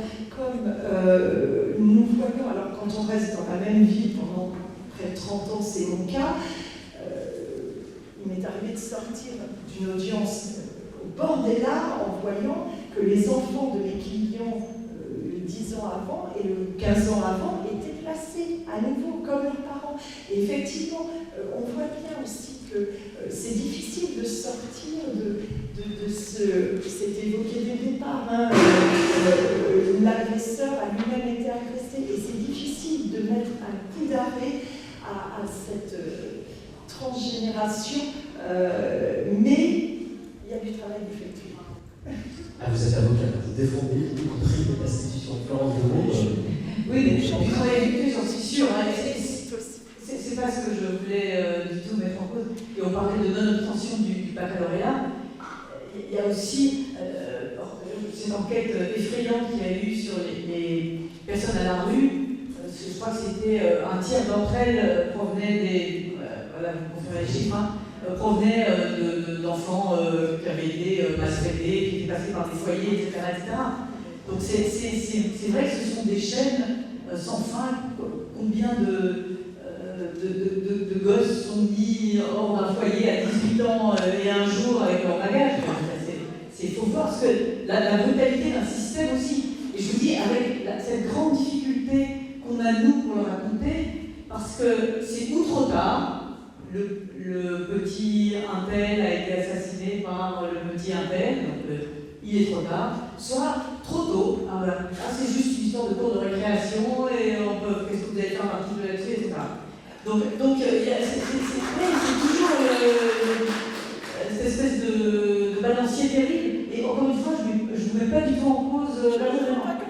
Oui, j'espère. Parce que c'est pas du tout. Le but n'est pas celui-là, le but est qu'on avance tous vers quelque chose, évidemment, qui serait mieux, avec des volontés politiques affirmées, avec l'aide sociale à la France, dont les salaires seraient revalorisés. Enfin, c'est vrai que le métier d'éducateur. Je sais pas, c'est des métiers sacrifiés aujourd'hui, qui gagnent peu, qui sont pour des horaires de chiens, c'est tout ce système-là qu'il faudrait vraiment remettre sur pied. Quand on voit bêtement le Covid, qu'est-ce que vous pensez que c'est passé pour les gamins qui étaient tous placés dans des foyers, dans des familles d'accueil, etc. Qu'est-ce qui s'est passé? Dehors. On a galéré. Dehors. Et puis on a galéré pour trouver des ordinateurs. On a galéré pour trouver des ordinateurs. On a galéré. C'est quand les foyers, on vient de les garder. Parfois, les foyers ont fermé les portes et on les a renvoyés à les familles maltraitantes. Attendez, c'est ça qui s'est passé. Donc, moi, je veux bien que le système soit chouette, mais bon, il y a quand même. Non, je n'ai pas été. Mais justement, j'ai évoqué aussi les faiblesses du système. Oui, c'est ça. Au moindre raté, ben, je veux dire, on ferme le rideau de fer, je reviens tout de suite et au revoir tout le monde. Et je vous dis, et heureusement qu'on a des cinéastes comme Jacques Boyon qui se penchent sur ces problèmes-là. Et finalement, d'une certaine façon, c'est assez bien et souvent traité au cinéma, alors malheureusement pas souvent de façon complexe comme le fait Jacques, mais heureusement qu'il y a cet éclairage des arts, en fait, d'une certaine façon. Donc, il n'y a pas que Charlie Chaplin. Mais c'est la tête. Ah oui, les infos, oui, c'est vrai. Donc c'est vrai que c'est tous ces problèmes-là qui sont posés aujourd'hui et qui, à chaque fois, c'est ces gamins-là qui prennent la brosse. Hein. Alors, nous avons. Oui. Dernier mot, vous évoquiez la période de la crise sanitaire. Ça a été tellement vrai. Ceux qui déjà avaient peu ont eu encore moins et souffraient encore plus. C'est évident. C'est évident que dans ces moments-là, on se rend compte à quel point il y a des inégalités inacceptables. Alors, nous avons une invitée surprise, et surtout une invitée de marque. On l'a dit, Mme Macron vous fait l'honneur de participer à ce débat et j'aimerais qu'elle prenne la parole si elle en est d'accord. À table tout à l'heure, Mme Macron, bonjour d'abord, merci encore d'être avec nous. Même question pour nous, alors je ne vais pas reposer la sujet avec la question oui, mais simplement, qu'avez-vous pensé du film de Jacques Boyon? L'avez-vous vu Merci. Il n'y a rien de plus joli que celui-là. Parce que l'intérêt que vous portez à des enfants de cette classe d'âge est rare. Le regard que vous avez sur eux est rare. C'est très souvent ce qu'ils pensent du domaine de linguistique, et ça, un artiste peut parfois arriver, cette petite Claire, il y a des moments magiques, son regard. Vous avez tout compris, la peur, l'angoisse, ce qu'elle pense d'elle-même. Et vous avez su la filmer. Kevin aussi, cette espèce de détresse. Mais je n'arbitrerai pas entre les deux, j'en suis bien incapable. Merci Dominique d'avoir mis ce débat-là au sein d'Angoulême. C'est formidable, formidable. C'est le moment où on se mobilise tous pour les enfants. Et ça, je le sens. Quand je dis tous, c'est la justice, d'ailleurs on est là, c'est la santé, c'est l'éducation. Si on rate ce moment, ça sera difficile pour nous. Difficile pour eux, mais difficile pour nous, parce que maintenant nous savons ce qui se passe. Moi je le sais, parce que j'ai des courriers innombrables. La moitié des courriers que je reçois, c'est à peu près 150 par jour, c'est la moitié sur les enfants et les adolescents. Ça vient de leurs parents, ça vient d'eux-mêmes. J'ai des rendez-vous également de parents dont l'enfant s'est suicidé, qui me montrent ce que l'enfant recevait, qui me montrent sur le portable des enfants les épouvantables messages qu'ils recevaient, qu'elles recevaient. Il faut vous dire que c'est intenable. C'est intenable pour un adulte, et pour un enfant, c'est invivable. Donc, il ne faut pas si on s'y met tous, et je pense que c'est le moment qu'on s'y mette tous. Donc, merci Louis, merci Jacques, surtout. C'est quelque chose de très important, ce qu'il nous dit aussi, c'est que la clé du problème de harcèlement, c'était la 4e, c'est en train de se déplacer vers le primaire. Le portable, ça arrive à la 6e, comme vous l'avez souligné, il y a des portables un peu plus tôt, et au primaire, on n'est pas tranquille. Pas du tout. Donc, qu'est-ce qu'il va falloir dire à nos enfants? Il faut quand même qu'ils entendent à un moment donné ce qu'ils n'ont pas le droit de faire aux autres. Qu'est-ce que c'est que le respect? Qu'est-ce que c'est que la bienveillance? Comment on traite l'autre? Parce qu'ils apprennent la sexualité par la pornographie, la plupart du temps. C'est impossible. Il faut leur expliquer ce que c'est le rapport à la fille, le rapport aussi au garçon, parce que quand je vois ce à quoi ils ont accès, je suis assez effrayée. Donc je pense qu'il faut qu'on s'entende tous sur qu'est-ce qu'on leur dit à quel âge, et que les enfants entendent ces informations-là. Alors, moi, bien modestement, qu'est-ce que je fais? Je suis présidente de la Fondation des hôpitaux, et cette année, tout le focus, toutes les pièces jaunes ont été mises sur le dépistage à l'hôpital des violences faites aux enfants, puisque la plupart des enfants passent à l'hôpital. Il faut mettre, on fait ça, on fait cela sur des équipes volantes. Il y a 7 hôpitaux qui essaient donc de dépister les violences sexuelles, psychologiques, morales faites aux enfants, physiques bien évidemment, et de les mettre dans un parcours de soins. Il s'agit là de les soigner, de les faire rencontrer une assistante sociale. Ce programme ayant très bien marché, on voudrait l'étendre à plusieurs hôpitaux. Donc ça, c'est avec la Fondation des hôpitaux. Avec Jean-Michel Blanquer, qui m'a demandé très vite de participer à son combat contre le harcèlement.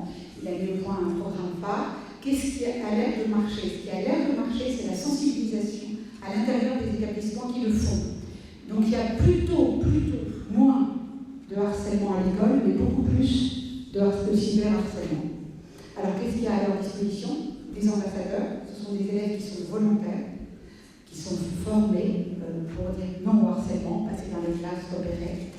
Des référents départementaux, c'est-à-dire que quand les directeurs ne savent pas trop quoi faire, ils peuvent appeler un référent départemental qui va leur dire voilà ce que vous pouvez faire. De plus, les jeunes profs sont formés maintenant à repérer. Les professeurs qui le souhaitent aussi peuvent avoir une formation. Il y a des numéros de téléphone, et je pense que ces numéros n'ont pas assez de moyens, c'est le 3018 et le 3020. Mais écoute, c'est pas suffisant. Donc voilà aussi, on finance également des unités d'écoute pédiatrique et il y a une salle Mélanie dont vous avez parlé, il y a des unités d'écoute pédiatrique dans les hôpitaux également, avec la voix de l'enfant, qui sont complémentaires, parce que la place d'un enfant, c'est aussi de traiter, comme vous l'avez dit, une seule fois dans un environnement le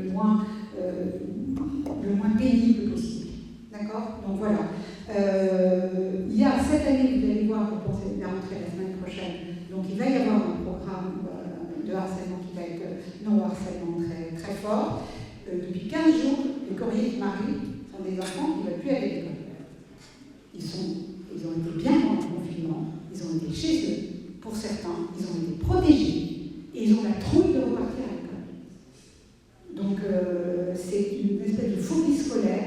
harcèlement développe. Donc il faut qu'on fasse très attention à ça. Aller à l'école, ça doit être aussi une joie de retrouver les copains, mais c'est pas du tout ça dont il s'agit. Donc il faut être avec eux. Donc voilà un petit peu ce que je fais. J'aimerais faire beaucoup plus. Je ne sais pas trop comment faire. Donc c'est pour ça, tout ne va pas tomber dans le meilleur des mondes possible. Vous avez tout à fait d'accord. Mais on voit aussi que l'homme n'est pas naturellement bon. Le respect, la tolérance, ça s'apprend. Il faut l'apprendre petit. Il faut l'apprendre petit. Et le respect, et j'en suis absolument persuadée. Donc voilà, donc si vous avez des questions à me poser, des choses que vous voudriez que je fasse et que je ne fais pas, c'est le moment.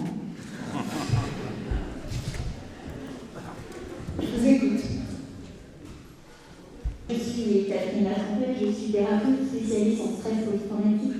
Je suis aussi la présidente, la coprésidente d'une association qui s'appelle Harcèlement et qui accompagne au quotidien les victimes. Désolée, pas les victimes. Depuis aujourd'hui, officiellement, j'ai choisi de ne plus les appeler comme ça. Je vais donc les nommer enfants et adolescents ayant subi du harcèlement dans le cadre scolaire. Cette association accompagne au quotidien ces petits qui souffrent énormément suite à des câlineries, suite à des actes qui paraissent complètement anodins pour certains. Je suis extrêmement déçue d'avoir entendu ce que j'ai entendu cet après-midi, parce que, comme souvent dans les institutions, on se monopolise sur ce qui est bien fait, et tant mieux, ça existe des choses bien faites, mais si tout était bien fait, nous n'aurions pas un enfant par toutes les 20 secondes, un enfant en France toutes les 20 secondes qui devient souffrant de ce qu'on appelle le trouble de stress post-traumatique. Le trouble de stress post-traumatique, c'est comme s'il avait été victime d'un attentat. D'être rejeté par ses pairs, ça amène l'enfant à avoir extrêmement peur de mourir. La maman de Claire, ce matin, l'a bien dit, ma fille est traumatisée. Le harcèlement scolaire traumatise.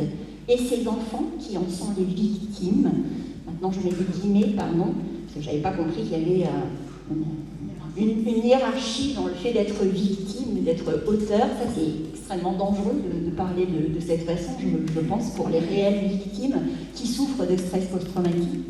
Eh bien, ces enfants qui souffrent attendent que nous fassions quelque chose. Et pourtant, les solutions existent. Alors, Madame Macron, je me permets de vous en parler parce que j'en ai parlé à Adrien Taquet il y a un peu plus d'1 an et demi. Nous travaillons au sein de Harcèlement avec l'Université des Sciences, l'Université de Mons en Belgique, qui a mis au point depuis plus de 10 ans, et s'est mis en place dans les écoles belges, un système qui empêche le harcèlement scolaire. Il ne s'agit pas de le prendre en charge, il s'agit véritablement de l'empêcher. Or, ce système existe, il faut 4 heures de formation par enseignant. Qu'est-ce qu'il faut pour pouvoir le mettre en place? Donc j'allais vous le dire, ils mettent en place ce qu'on appelle des groupes de parole protégés. Ces groupes de parole protégés amènent les enfants d'une classe, d'un groupe classe, à évoquer leurs émotions, et non pas à rechercher des responsables ou des coupables de leurs émotions, mais à trouver ensemble des solutions. C'est absolument fantastique. Nous avions invité Adrien Taquet à venir voir en place ce genre de système. Malheureusement, le Covid est arrivé et ça nous a perturbés. Mais je renouvelle notre invitation à venir voir. Ce responsable des universités des sciences de la famille à Mons s'appelle Bruno Humbeck. Il intervient régulièrement dans les médias français. Et vraiment, leurs outils sont absolument extraordinaires. Nous développons la formation au sein de certains établissements français. Alors oui, les choses sont faites, mais je crois qu'il faudrait les imposer aux établissements scolaires, pas seulement attendre que les profs soient demandeurs, pas seulement attendre qu'à un moment ou à un autre, ils se mettent à y aller. Si peut-être les choses étaient obligatoires d'entrer dans leur formation, peut-être que les choses avanceraient plus. Et puis nous les profs, on y va. Hein. Quand on se rend compte dans nos classes, moi j'avais des élèves de lycée, quand on s'en rendait compte dans nos classes qu'il y avait un sujet avec un élève ou une élève, on y allait. On était toujours, on réglait le problème avec l'un, avec l'autre, et à partir du moment où ils savent que leur prof principal est au courant, ça se calme. Bien sûr. On est très... mais bon, on voit, bien évidemment, on ne voit pas tout. Mais il y a quand même des signes avant-coureurs. Regardez bien le regard des élèves, regardez bien leur comportement, il y a des signes. Le repli sur soi, le fait de participer en classe, etc. Et à un moment, ce matin, elle se plante sur les auxiliaires à boire et l'auxiliaire être à cause de là. Et ils régressent volontairement parce qu'ils veulent surtout pas être trop bons. Ils veulent être dans la masse. Ils ne veulent pas qu'on les repère. En tout cas, merci de vous intéresser au sujet. Mais vraiment, dites-vous que des outils existent parce que nos voisins sont intéressés. Ben non, on est preneurs. On est tous preneurs. Et à votre disposition. Merci, merci. Alors, le programme phare va systématiser les choses de la confiance dans les établissements. Le programme phare. Alors, le programme phare, je ne veux pas prendre, c'est le ministre qui va en parler. Il rentre à Marseille, je crois. Il rentrera à Marseille. C'est un programme qui est totalement orienté sur le harcèlement, et non au harcèlement. Donc, ils veulent que tous les établissements se donnent de moyens, parce que pour l'instant, ce sont les établissements qui le souhaitent. Là, ça va être obligatoire, tous les établissements. Et franchement, quand un établissement se dote de moyens, pas peut-être aussi efficaces dont vous parlez, mais de moyens, ça régresse. Mais bon, le problème, ce sont les réseaux. Derrière, parce que ça, on n'y arrive pas. Bien évidemment. Ça, qu'est-ce qu'il faut faire? Là, on est vite dépassé. On est vite dépassé parce que là, on ne sait pas trop ce qui se passe. D'abord, ils ne nous disent pas. Les réseaux sont pleins de bonnes intentions. Ils nous disent qu'ils suppriment les contenus, mais quand ils les suppriment, c'est souvent trop tard. Donc là, franchement, j'avoue mon impuissance. Je ne sais pas ce qu'il faut faire avec les réseaux. De toute façon, c'est l'air du temps, c'est comme ça. Mais il va falloir aider nos enfants. Mais comment, je ne sais pas. Merci. Voilà. Merci, madame. Merci. Pour finir, je voudrais donner la parole à Marie de Croc, qui est l'institutrice du film et qui joue son propre rôle, directrice de l'école, pardon. Vous êtes à la fois actrice dans le film de Jacques Brion, mais aussi actrice de l'éducation nationale. Vous êtes un peu le grand témoin. Qu'est-ce que vous avez pensé de ce débat et qu'est-ce que vous aimeriez dire et ajouter, notamment quand la réponse un peu lacunaire que l'institution a portée aux parents qui se plaignent de harcèlement. Et on voit bien dans le film, puis on voit bien aussi la difficulté de votre métier face à ces situations très complexes. Qu'est-ce que vous souhaitez nous en dire? Voilà, alors d'abord bonjour à tous. Et puis, alors je vous confirme maintenant, malheureusement, la question du harcèlement scolaire, c'est un sujet d'actualité et dès l'école primaire. Donc je suis directrice d'école primaire depuis plusieurs années. Donc on accueille des jeunes enfants, ça va de 3 à 11 ans. Et très régulièrement, on est confronté à cette problématique. Et à ce jour, la meilleure façon qu'on a trouvée pour essayer de faire des choses et d'avancer, c'est travailler vraiment sur la prévention. Alors la prévention à notre petite échelle, avec les moyens dont on dispose, mais c'est parler aux enfants, communiquer, en leur disant que oui, ça existe. Vous pouvez voir ça, mais c'est pas permis. Et tous ensemble, si on s'y met, on ne peut pas faire de miracle. Par contre, on peut vraiment essayer de faire avancer les choses. Alors, si la prévention était une méthode miracle, eh bien ce serait bien connu, c'est-à-dire qu'on n'aurait plus de harcèlement dans les écoles.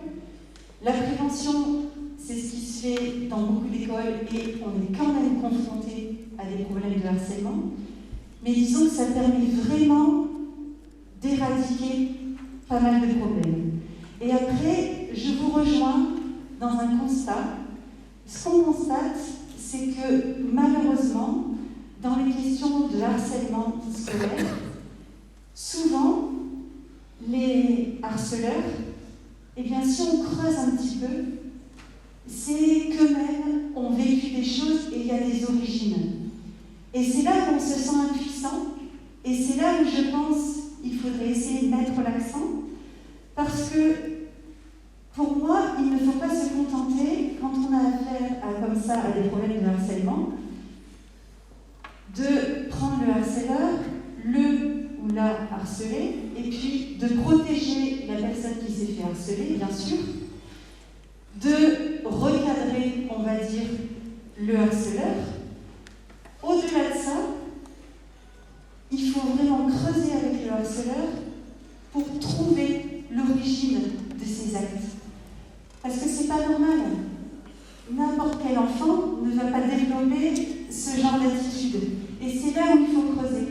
Si on en reste simplement à recadrer l'enfant qui a harcelé, et j'allais dire à le remettre dans le bon chemin, oui, on protège les enfants que ça va faire souffrir.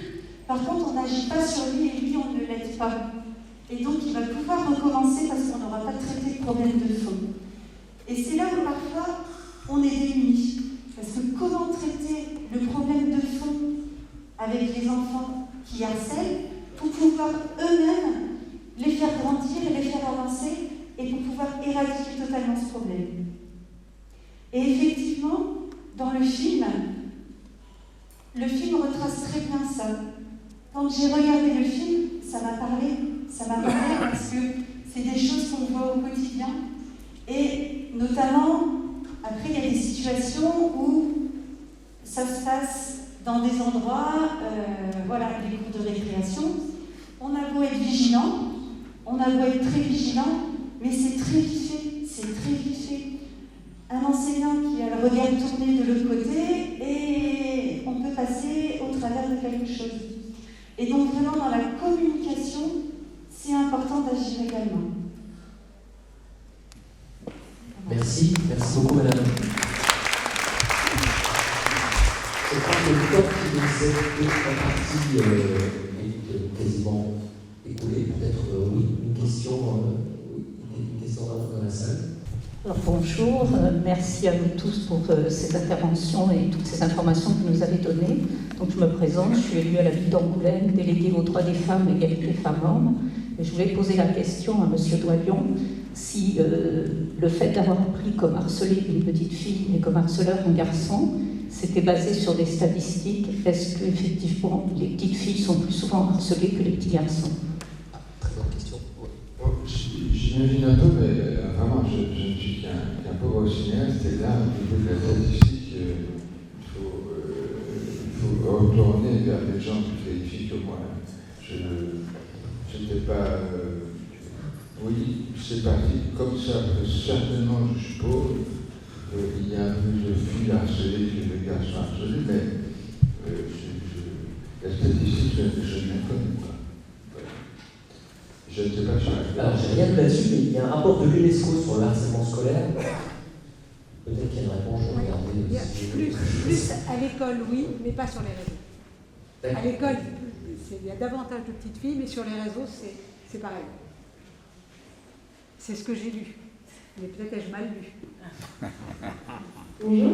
Alors, attendez, l'UNESCO, écrit, les auteurs sont plus souvent des camarades d'école que des enseignants, heureusement. En particulier en ce qui concerne les garçons. Oui, je pense que ça ne répond pas à mes questions. Je sais pas. Là, je vous renvoie à la lecture de ce rapport, je suis sûr qu'il y a des choses là-dessus. Bonjour, je me présente, je m'appelle Kira Latrompette. Donc j'ai créé l'association Harcèlement, car j'ai moi-même subi du harcèlement scolaire. Et en tant qu'enseignante victime de harcèlement scolaire, ce que j'ai entendu aujourd'hui, m'a énormément blessée. Donc je m'adresse à vous, madame la procureure.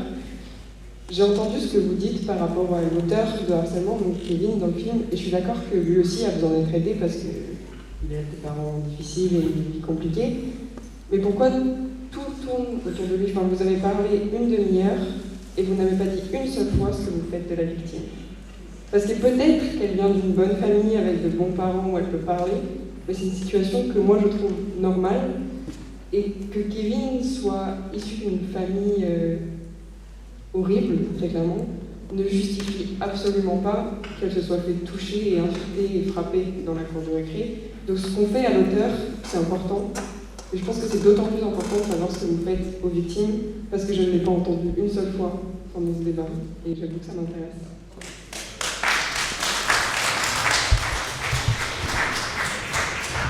Alors, c'est vrai que j'ai centré mon propos, parce que je suis partie de qu'est-ce que j'aurais fait du signalement, ce qui m'avait été donné.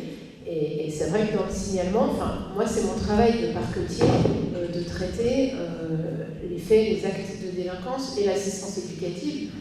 Claire, il est évident dans cette situation, elle ne relève pas d'une assistance éducative, ses parents tiennent la route. Après, comme je l'ai dit, et je pense l'avoir dit, la justice, et notamment la justice pénale, ce n'est pas du tout la seule réponse à une situation.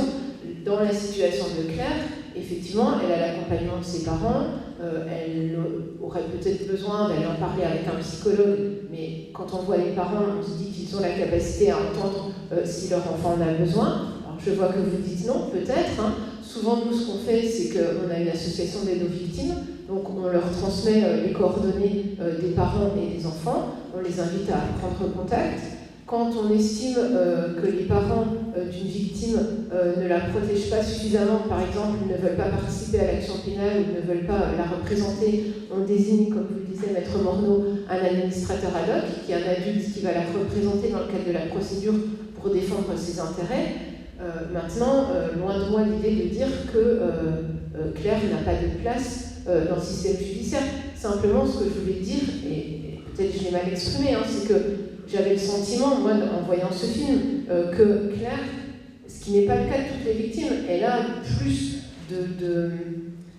de chance, elle a plus de personnes à son écoute, elle a plus de soutien que Kevin, que je sens, moi, dans ce film, très seul. Et c'est vrai, je vous le conseille, que mon cœur, il est allé, mon cœur, parce que j'ai fait ce choix de ce métier, qui est aussi de défendre ces mineurs en danger, et que l'image qu'on a du mineur en danger, qui est un adorable petit bambin, qu'on a tous envie de faire un câlin, et bien c'est pas ça, un mineur en danger. Les éducateurs, ils ont coutume de dire des mineurs qui sont attachants. Et ben oui, parce qu'en fait, le mineur en danger, souvent c'est un gamin un peu insupportable, à l'école, à l'extérieur, et que du coup, on passe au-delà de ce côté insupportable pour aller chercher. Et moi, c'est vrai que, voilà, mais c'est aussi sans doute mon travail professionnel. Quand j'ai vu ce film, voilà, mon attachement, on va dire, il est allé spontanément vers Kevin parce que je voyais en lui toutes ses failles et toutes ses difficultés, ce qui n'enlève rien au fait que, voilà, que cette petite Claire, elle a besoin d'aide, elle a besoin de soutien, et en même temps, je l'ai trouvé formidable dans ce film, ce qu'elle arrive à faire, la façon dont elle arrive à surmonter ce qu'elle a vécu, à finalement s'attacher à jeune Kevin, à créer un lien où finalement ils arrivent à une certaine complicité. Je trouve que c'est magnifique, et vous l'avez dit tout à l'heure, vous ne voulez plus être une victime, et moi c'est ce que je dis très souvent. Enfin, j'aime pas du tout à l'audience quand j'entends des avocats de partie civile dire de toute façon sa vie est brisée, maintenant c'est foutu. Bien sûr qu'être victime de quelque chose, c'est une épreuve terrible. C'est aussi parfois des épreuves dont je trouve sortent de plus belles personnes. On voit parfois à l'audience des gens qui du coup, en ont tiré des grandes forces. Alors c'est pas facile, c'est des cheminements très longs, c'est très douloureux, et je retire rien à toute la souffrance des victimes.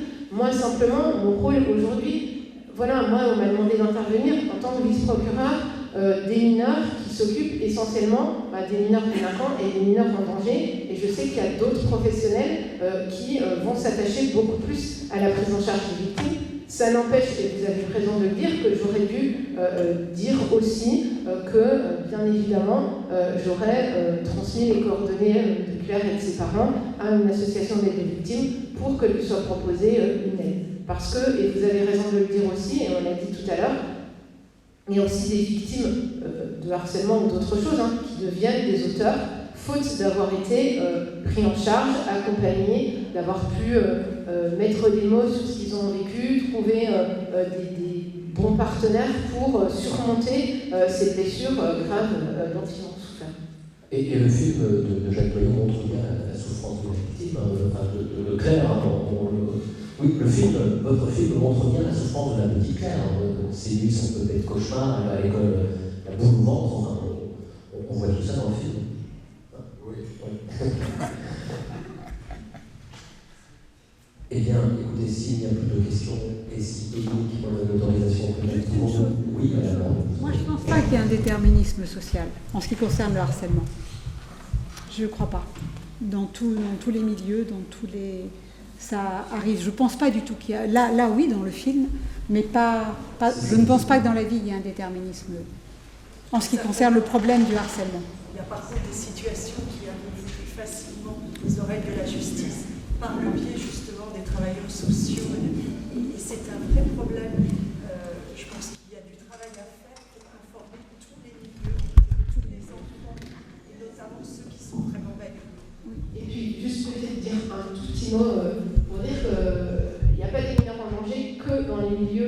carencés. On les voit mieux dans les milieux carencés, mais là où je vous rejoins sur le fait qu'il n'y a pas de déterminisme social, et ce que je voulais dire, c'était que ces auteurs de harcèlement, ça peut être aussi des enfants. Moi, j'avais assisté à une intervention d'une collègue qui est juge des enfants dans le 16e arrondissement. Au début, ça a fait sourire tout le monde de dire qui a eu l'idée de demander une intervention de la juge des enfants du 16e de Paris. Ce qu'elle nous a raconté en termes de maltraitance physique, psychologique, mentale, c'était énorme. Et c'était d'autant plus difficile que c'était des parents beaucoup plus cortiqués, avec beaucoup plus de moyens, avec des avocats, avec et évidemment, ces enfants-là, j'ai un ami qui est avocat à Paris et qui défend les pauvres enfants riches, il appelle ça. Des enfants qui eux aussi sont en danger, alors pas par manque de moyens, et c'est sûr que leur souffrance est moins visible, mais elle est tout aussi réelle, et ils la transcrivent souvent de la même façon dans des passages à l'acte de délinquance, et notamment de harcèlement. Merci beaucoup. Alors Jacques, nous on est des privilégiés, tous ici, on a vu votre film, et il sortira l'année prochaine. Dans les salles, on sait déjà comment ça s'est donné. Il faut demander au distributeur, la question qui a été posée, moi, hier, et il n'a pas de réponse. Donc, avec cette pandémie, on ne sait pas très bien, tout le monde attend, il y a trop de films qui peuvent sortir. Donc, il faudra mieux attendre une première vague de trop de films qui peuvent sortir dans les 2 mois. Et il vaut mieux jouer. L'attente, semble-t-il, actuellement. Est-ce que l'attente va être en décembre, en janvier ou en février? Je n'avais aucune. Merci. Alors je crois que M. le bâtonnier Cautrian souhaite dire un mot pour clore ce... Oui.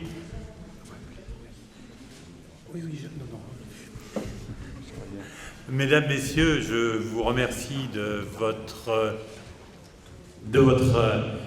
participation à cette conférence débat et de l'intérêt que vous avez bien voulu y apporter.